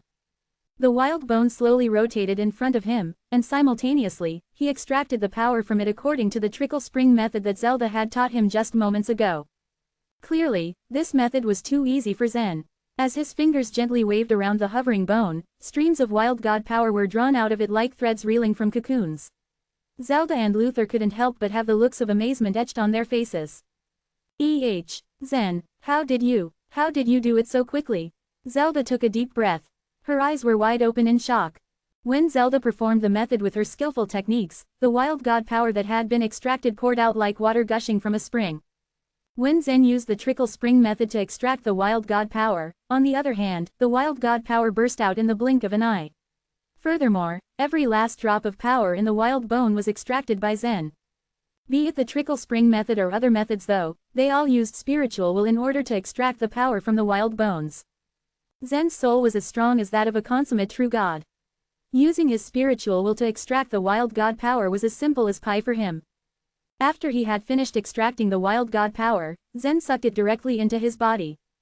And following what Zelda had told him, Zen tried his best to let the wild god power distribute itself evenly throughout his body. Zelda and Luther stared straight at Zen. Their breathing was shallow and they couldn't believe their own two eyes. Zen, on the other hand, simply continued sitting there, doing what he was doing. The three of them continued like this for a long time. Suddenly, Zelda, who had a look of completely incomprehension, asked, "Where did the wild god power go, then?" "I have absorbed it," Zen replied. "Why isn't there any wild god power escaping from your body?" she asked bewildered. Zelda was stunned. Even after having cultivated the wild god power for so long, she could only make use of 30% of its power. And this was already a laudable feat. It wasn't anything to be scoffed at. It was said that a few geniuses of certain great forces could make use of 60 or even 70% of the wild god power. But this was rare, and Zelda had never encountered such an individual. That said, this was Zen's first time absorbing the wild god power and he'd actually absorbed all of it. What was more, not even a tiny bit of it was leaking out. Despite her vast knowledge and experience, Zelda simply couldn't understand what she had just witnessed. As for Zen himself, he only felt a little confused. A brief moment later, he'd understood how he had come to achieve something so unbelievable. It was simple. Most creatures' physical bodies weren't flawless. More so, there were always certain loopholes that couldn't be detected. The life vitality one sucked in could leak out through those specific loopholes, and the same went for the wild god power. Zen's body had been forged so many times that he already possessed a flawless divine body from back when he was in the evolutionary universe. Once the wild god power had entered Zen's body, escaping it was simply impossible. Chapter 2117, Collect the Wild Bones. While Zelda and Luther looked at Zen as though he was a monster, Zen slowly stood up. The wild god power was nothing like the strength source, life vitality, or the chaotic energy. All three of those powers could be used at will. The wild god power, on the other hand, was completely a part of one's body. As this thought flashed across Zen's mind, he immediately ignited the wild god power. He felt his body shake violently and his muscles, bones and even veins began to swell at once. As the swelling increased, he felt an indescribable power surge throughout his body. This was the first time that Zen had ever absorbed the wild god power.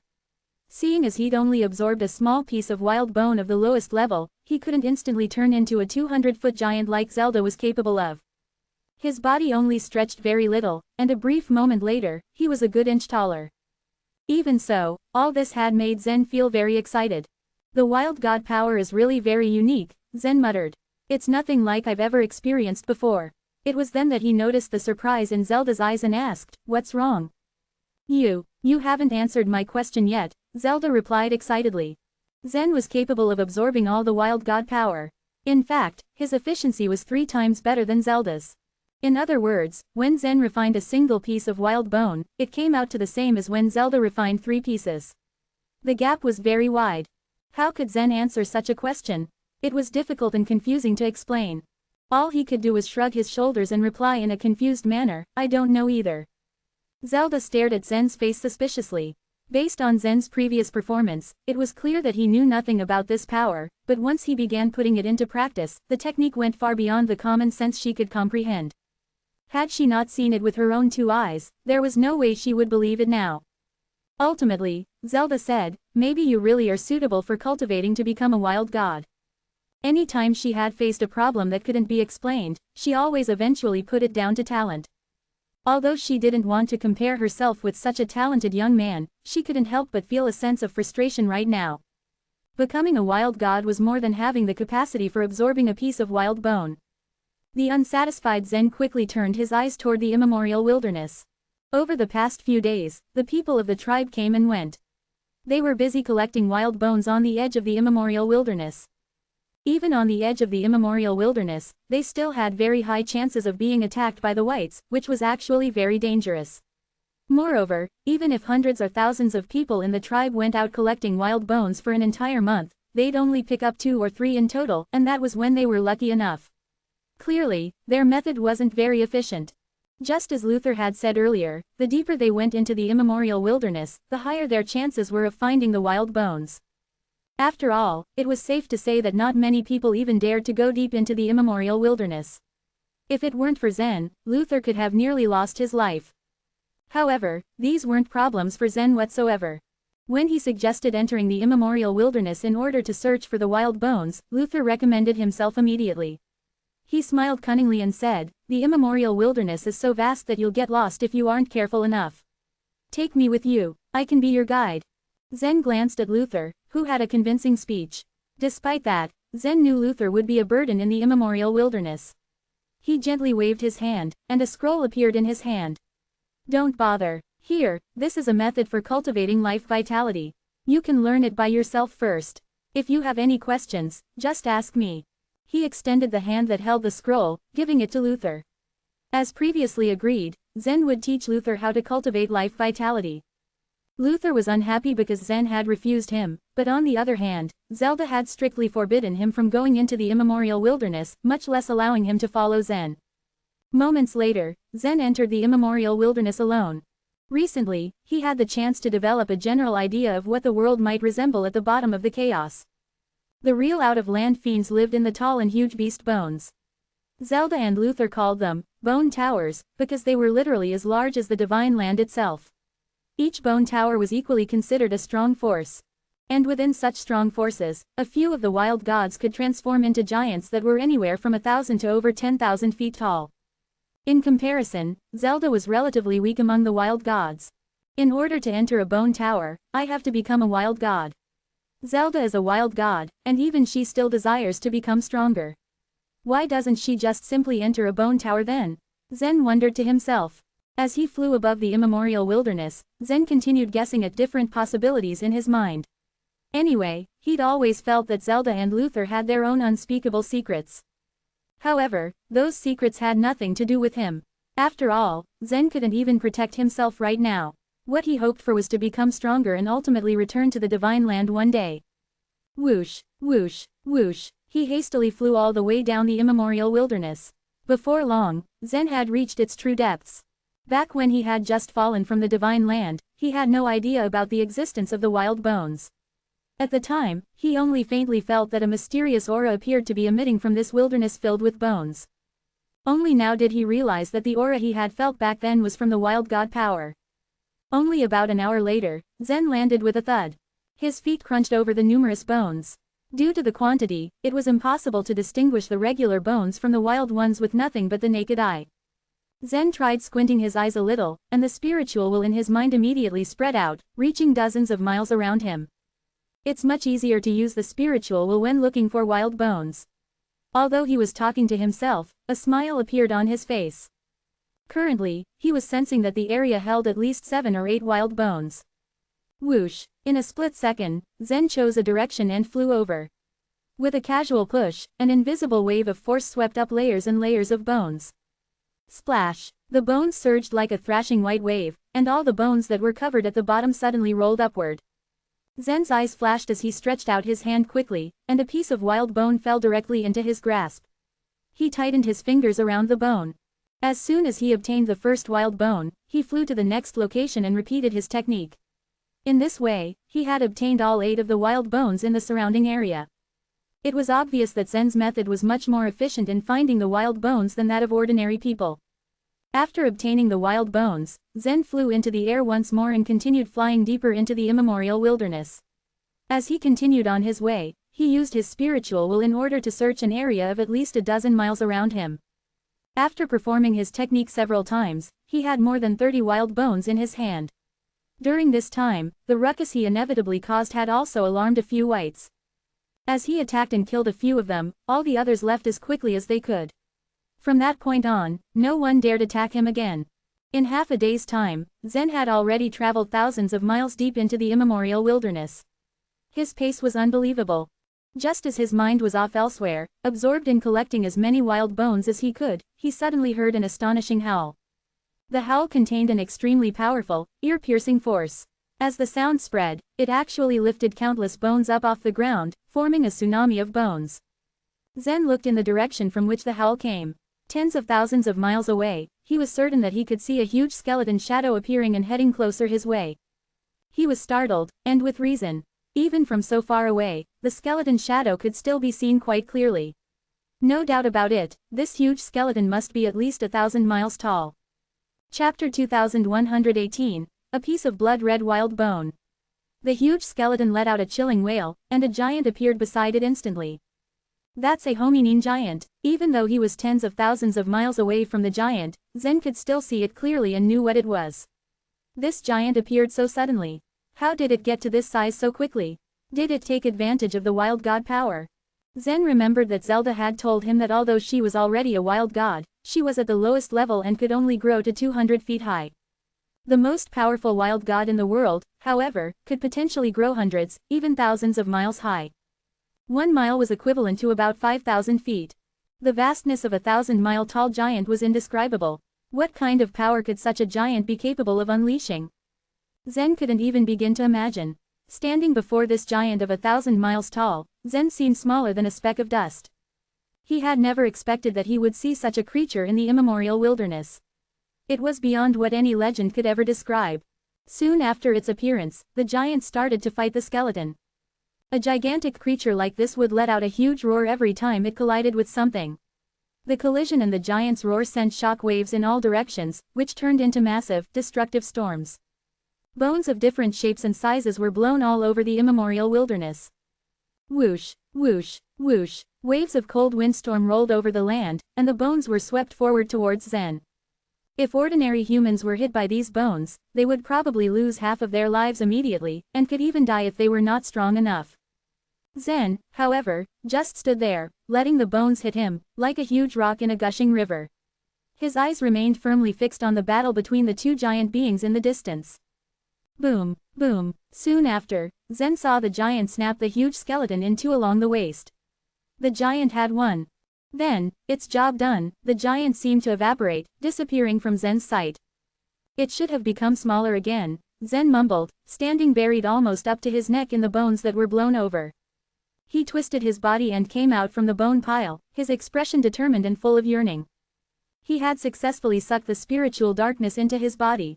If he kept cultivating the way his mother had taught him, it would greatly improve his cultivation base. If everything went to plan, he would, sooner or later, become a consummate true god. However, by then, he might still not be able to fight against those holy beings. In addition to those holy beings, Zen would also have to face the master of the other shore realm at some point.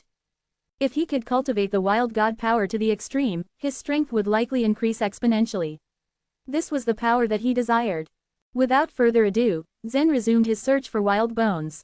As the storm wreaked its havoc on the immemorial wilderness, the soil was torn up completely and the wild bones in the depths of the earth came to the surface. Zen suddenly found that it was much easier to search for wild bones. 3 more wild bones to go. 6 pieces of wild bones are buried in this place, and one might need to dig as deep as 200 feet to find them. Only 1 piece. Zen scoured the land, plowing through the piles of bones like a hard-working little bee. While he searched for the wild bones, someone would pass by him occasionally. The aura these people emitted was very similar to Zelda's, but it felt much stronger than hers. Zen guessed they were high-level wild gods. They didn't seem to pay much heed to Zen, simply throwing him curious glances before continuing on their way without so much as a word. In just half a day, Zen had collected over 80 pieces of wild bones. About half of those pieces were of a relatively large size. Whoosh! Once again, he flew dozens of miles, continuing to activate his own soul force to search for bones as he did. Everything within the area covered by his mind was forming into grayscale images, standing out clearly in his imagination. What? Zen had come across a triangle bone 7 miles in front of him. It was tall as a man, and the bone exuded a strong wild god power. Wow, it's so huge. Zen was rather surprised. He knew he had not yet reached the center of the immemorial wilderness. God only knew how big it was and how long it would take him. In order to stay on the safe side, Zen decided not to go too deep. If he encountered the 1,000-mile-high giant bones, they might be the death of him. With his current strength level, he had to be cautious. Countless years ago, this area had been searched by many people, so only a few small wild bones remained. It was the first wild bone of this size that Zen had managed to find so far. Whoosh! Zen hovered over the ground, staring down into it. It's 1,000 feet deep below. Zen didn't waver. Bowing his head, he dived downwards, into the thicket of bones. Having reached the bottom, Zen sharply twisted his hands and grabbed the wild bone. It was tall as a person, and it was heavier than he had expected. It's so heavy. The 9 stars in his inner world turned slightly, and power burst out of his arms. He grabbed the wild bone and bored his way back out of the thicket of bones. Having reached the surface, Zen now took a close look at the bone. It's a blood-red wild bone. A curious expression appeared on Zen's face. The triangle wild bone should have been a shoulder blade. However, it looked different from the white, jade-like bones he had seen. The entirety of the wild bone emitted blood-red light, and it vibrated with a strong wild god power. I wonder how many ordinary wild bones this one is worth.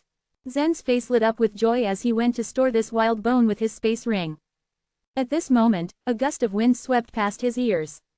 He turned his head and saw 4 figures in the air, moving rapidly towards him. Zen frowned. This couldn't be a good sign. The space ring in his hand flashed slightly, and the man-sized wild bone disappeared into it. Whoosh, whoosh, whoosh. The 4 figures approaching Zen sped up, and soon stood in front of him. The leader of the 4 was a thin and pale young man. He was followed by a young girl in a bright red robe, and the other 2 were dressed as guards. I swear I saw a large blood-red wild bone just now, but then it disappeared. Where is it? The girl in red robe said, her eyes and voice cold as ice. The young man's eyes immediately fell on the space ring in Zen's hand. Well, it must have been hidden by this guy, said the young man, looking Zen up and down, his eye arrogant and disdainful. No matter who you are, he continued in a threatening voice, the wild bones dug up in this area belong to our blue sect. Hand it over. Hearing this, Zen raised his eyebrows. He had met this kind of fellow many times before. Zen smiled coldly and replied, his voice calm, the bones in the immemorial wilderness have no owner. Naturally, they belong to whoever finds them. Why should I hand it to you? The young man, however, didn't want to waste time arguing with Zen. He sneered, your life is nothing to me. I will say it again. Hand it to me and I'll let you go. If not, you die. It's that simple. Chapter 2119, Kill a Wild God. The girl in bright red robe blinked her eyes repeatedly. Well, you'd better take out the blood-red wild bone obediently, she said. My brother is kind-hearted and will spare your life. The young girl and the young man had realized that Zen seemed to be a true god, not a wild god. In this world, true gods were not the mainstream. In order to obtain some theurgies, some wild gods might open up an inner world to cultivate, but they mainly cultivated wild god power. All the other cultivation methods they practiced were only auxiliary methods. It was rare to see people like Zen, who only cultivated in the true god realm. So, they didn't take Zen's cultivation or strength seriously. Really, Zen smiled faintly as he still held his temper. He tried not to get himself into trouble in such a strange place. Then he showed off a small smile. Just then, a powerful force was released from his legs, and his body immediately shot backwards. Phew, as he was moving backward, Zen flew at high speed on the immemorial wilderness. The girl and the man were not expecting Zen to escape. All of them were stunned, and a trace of hostility appeared on the young man's face. How dare he? Nobody has ever run away in front of me. What a joke. Who? Within seconds, the young man's body shone a bright yellow light, and his body began to increase in size very rapidly. 100 feet, 1,000 feet, in the blink of an eye, he turned into a giant of 5,000 feet tall. Right after growing so big, he rushed straight towards Zen. Even though he was already so huge, he even became faster than Zen. The girl looked towards the direction of Zen and sighed helplessly. This guy is so stupid. If he has just taken out the wild bone, he could have survived. Now, he's annoyed my senior fellow apprentice. How in the world is he going to survive? Just like that, the girl flew upwards with the two guards behind her. As Zen flew away with the young man tailed behind him, they were moving extremely fast, traveling 100 miles within seconds. The aura released by the young man behind Zen was already very intimidating, and when the whites that were crawling on the ground felt this aura, their faces were all stained with fear. Almost all of them ran away. He's huge. How could he manage to move so quickly? Zen frowned. To his surprise, he wasn't able to shake the guy off as quickly as he wanted. And worse, the distance between them was growing closer and closer. At first, Zen had been able to keep a distance of over 10 miles from that young man, but now the young man had quietly reached behind him. It's useless to escape, the man behind him exclaimed in a cold voice. You will die all the same. Why waste all your efforts? He flipped his palm and slapped at Zen's head. The young man was several thousand feet tall, and compared to him, Zen was as small as a mosquito. How could Zen escape? Humph! Zen let out a fierce groan, a strong desire to kill beginning to flash in his eyes. He was holding back to avoid any trouble, but he wasn't afraid of this man at all. As Zen's figure flipped in the air, the shadow-bearing sword was unsheathed almost instantly. Clink, came a clear, melodious sound of a sword as he drew it out. A ray of slender sword radiance shot out. The sword was emitting a cyan light shaped like a long arc, almost like a crescent moon. For some reason, the young man wasn't threatened at all. In this world of the wild gods, the only way to defeat the enemy was to possess a very strong, skillful physical body. For him, it was ridiculous for a fellow who only cultivated in the true god realm to attack. Though he did have a feeling that the sword radiance was somewhat powerful, he was not on full alert. For him, one slap could send the sword radiance into pieces, and if that wasn't enough, then he'd just have to slap him again. But this time, the young man found himself wrong. When his palm came into contact with the sword light, a terrible pain rushed up through him. His huge hand became weak as the sword's light devoured it. A huge crack began to form across his palm, and when half of the palm was directly cut off, it fell hard towards the ground. The young man could hardly believe his eyes. Zen seemed like nothing to him, so how was his sword so terrifyingly powerful? As the young man was in a daze, Zen had already rushed towards the sky. He wasn't afraid, though. Zen ran away because he wanted to avoid a fight. However, now that he had made his move, he wouldn't let his opponent go. Even if Zen wanted to let the other one go, the latter would think he was a coward and kept chasing him. After a few moments, Zen flew up along the young man's arm, which was over 1,000 feet long. He had managed to ascend so quickly, reaching to a height of more than 4,000 feet. Being so high up, he had no expressions in his eyes. As the shadow-bearing sword emitted a faint cyan light, an indescribable power began to condense right in the palm of his hand.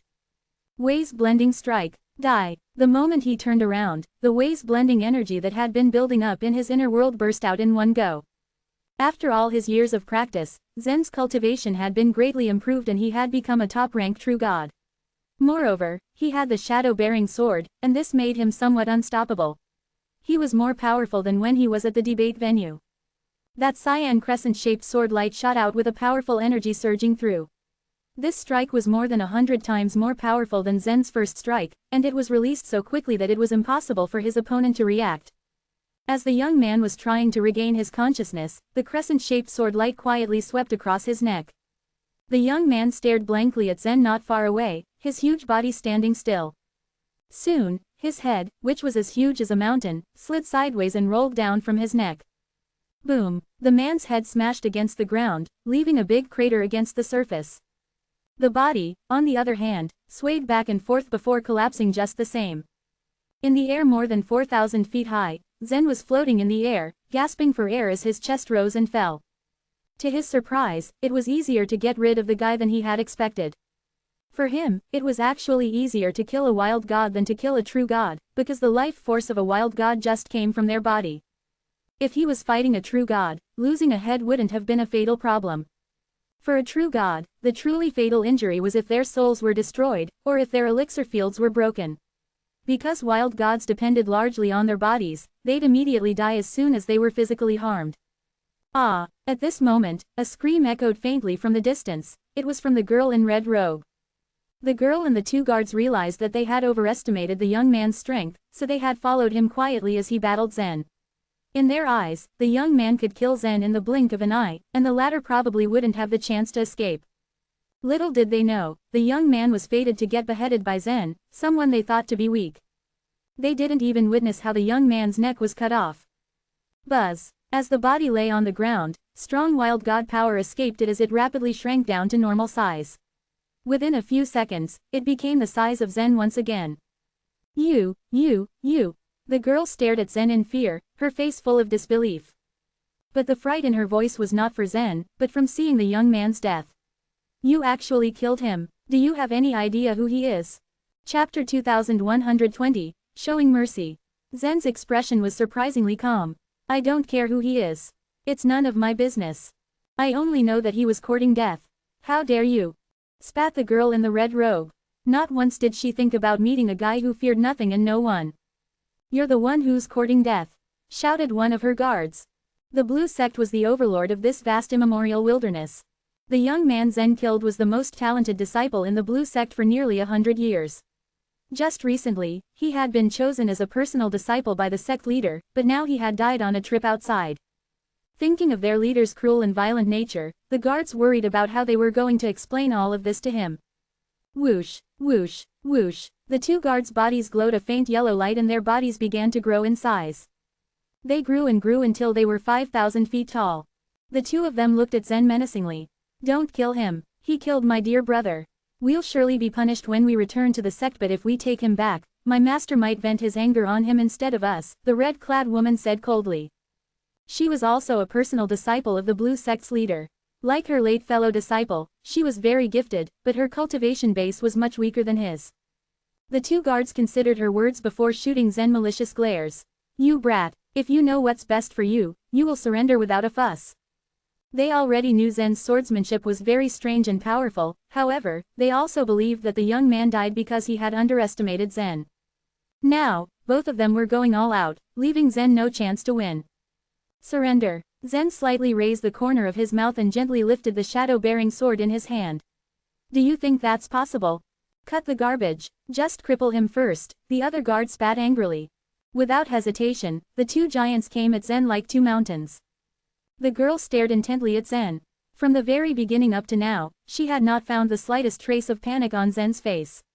She wondered where his confidence came from. Perhaps he had powerful moves up his sleeve. Just as the two guards rushed towards Zen, the surface of the shadow-bearing sword in Zen's hand suddenly flashed two colors. One was cyan, and the other was gray. This was the truth of goodwill and malice. Although Zen hadn't completely mastered the truth of goodwill and malice yet, he had merged with the soul of the shadow-bearing sword, which was why he was able to use the sword's thurges. Frenzy of goodwill and malice. This was a soul attack using the shadow-bearing sword. Buzz. The two guards felt as if their heads had been hit by a heavy hammer, and that their goodwill and malice were stimulated at the same time. Their thoughts were jumbled and their eyes were filled with confusion. In a high-level battle such as this, Sudden loss of consciousness was enough to determine the outcome. Zen's body moved like lightning, the long sword in his hand gleaming with cyan light. Puff, puff, 2 muffled sounds were heard. And the next thing they knew, 2 severed heads lay on the ground. It was clear that their eyes were still filled with blankness, and their souls were still in chaos until they died completely. Hiss. The wild god power in their bodies then began to dissipate and their bodies quickly shrank to the size of a normal person. The shadow-bearing sword still in his hand, Zen glanced indifferently at the girl in red. The girl, still floating in the air, stared blankly at the 2 guards' corpses. In just a short period of time, 3 people had already been killed. And their opponent was only a true god. Wasn't everyone who cultivated in the true god realm very weak? At the very least, she knew that very few people chose to cultivate in the true god realm in the blue sect. Only a few talents would try to create an inner world, but that only served as an assisting method. How could this man be so powerful? Zen's performance had completely left her dumbfounded. Then she understood why Zen had been so calm. A chill ran up her spine. She was the only one left. She was the weakest among the 4, and she didn't think this man would let her leave unharmed. Whoosh! Zen floated over to her, light as a feather. He stopped a few feet from her, and the shadow-bearing sword in his hand was pointed at the center of her brows. No matter which force these 4 people came from, he had to kill all of them to avoid any future troubles. However, Zen was not someone who condoned killing. While this woman had been annoyingly sarcastic towards him, she never attacked. Zen frowned. He needed a reason to kill this woman. Aren't you going to fight back? She trained her eyes on Zen's indifferent face, her jaw clenched tightly. The sharp tip of the shadow-bearing sword had cut through the skin on her forehead. Watching blood trickle down her beautiful face, Zen eventually sighed in resignation. He withdrew the sword and put it into his space ring. With a flip in the air, he flew towards the other side of the immemorial wilderness. When Zen's figure had completely disappeared, she let out a deep breath and slowly descended from the high sky. She fell on her knees, feeling weak and limp. She had just stared death in the face. Zen knew that letting this woman go would bite him back in the future, but he just couldn't bring himself to violate his own rules. Besides, the immemorial wilderness was very vast. No matter how powerful her sect was, there was only a small chance of finding Zen. Back in the tribe, Luther had been studying the cultivation method that Zen had given him. This cultivation method, taken from the library of the fairy palace, was a very special theurgy. And Luther had been very unwilling to study it. After all, it was Zelda's idea that he should cultivate in the true god realm. However, with his meridians sealed, he couldn't cultivate to be a wild god, and this was the only option for him. Left with no choice, he began to study it. And quite unexpectedly, he was attracted by this cultivation method. The cultivation methods in the Divine Land were all inherited from Chiyu, while the true god realm was popular in the chaos. However, at the bottom of the chaos, due to the existence of the wild bones, the practice in the true god realm was seen as inferior. But this cultivation method that Zen had given him was created by Bromley himself and was naturally one of the best. Luther's talent was extraordinary, and as he carefully read it, he felt as if a whole new world was opening for him.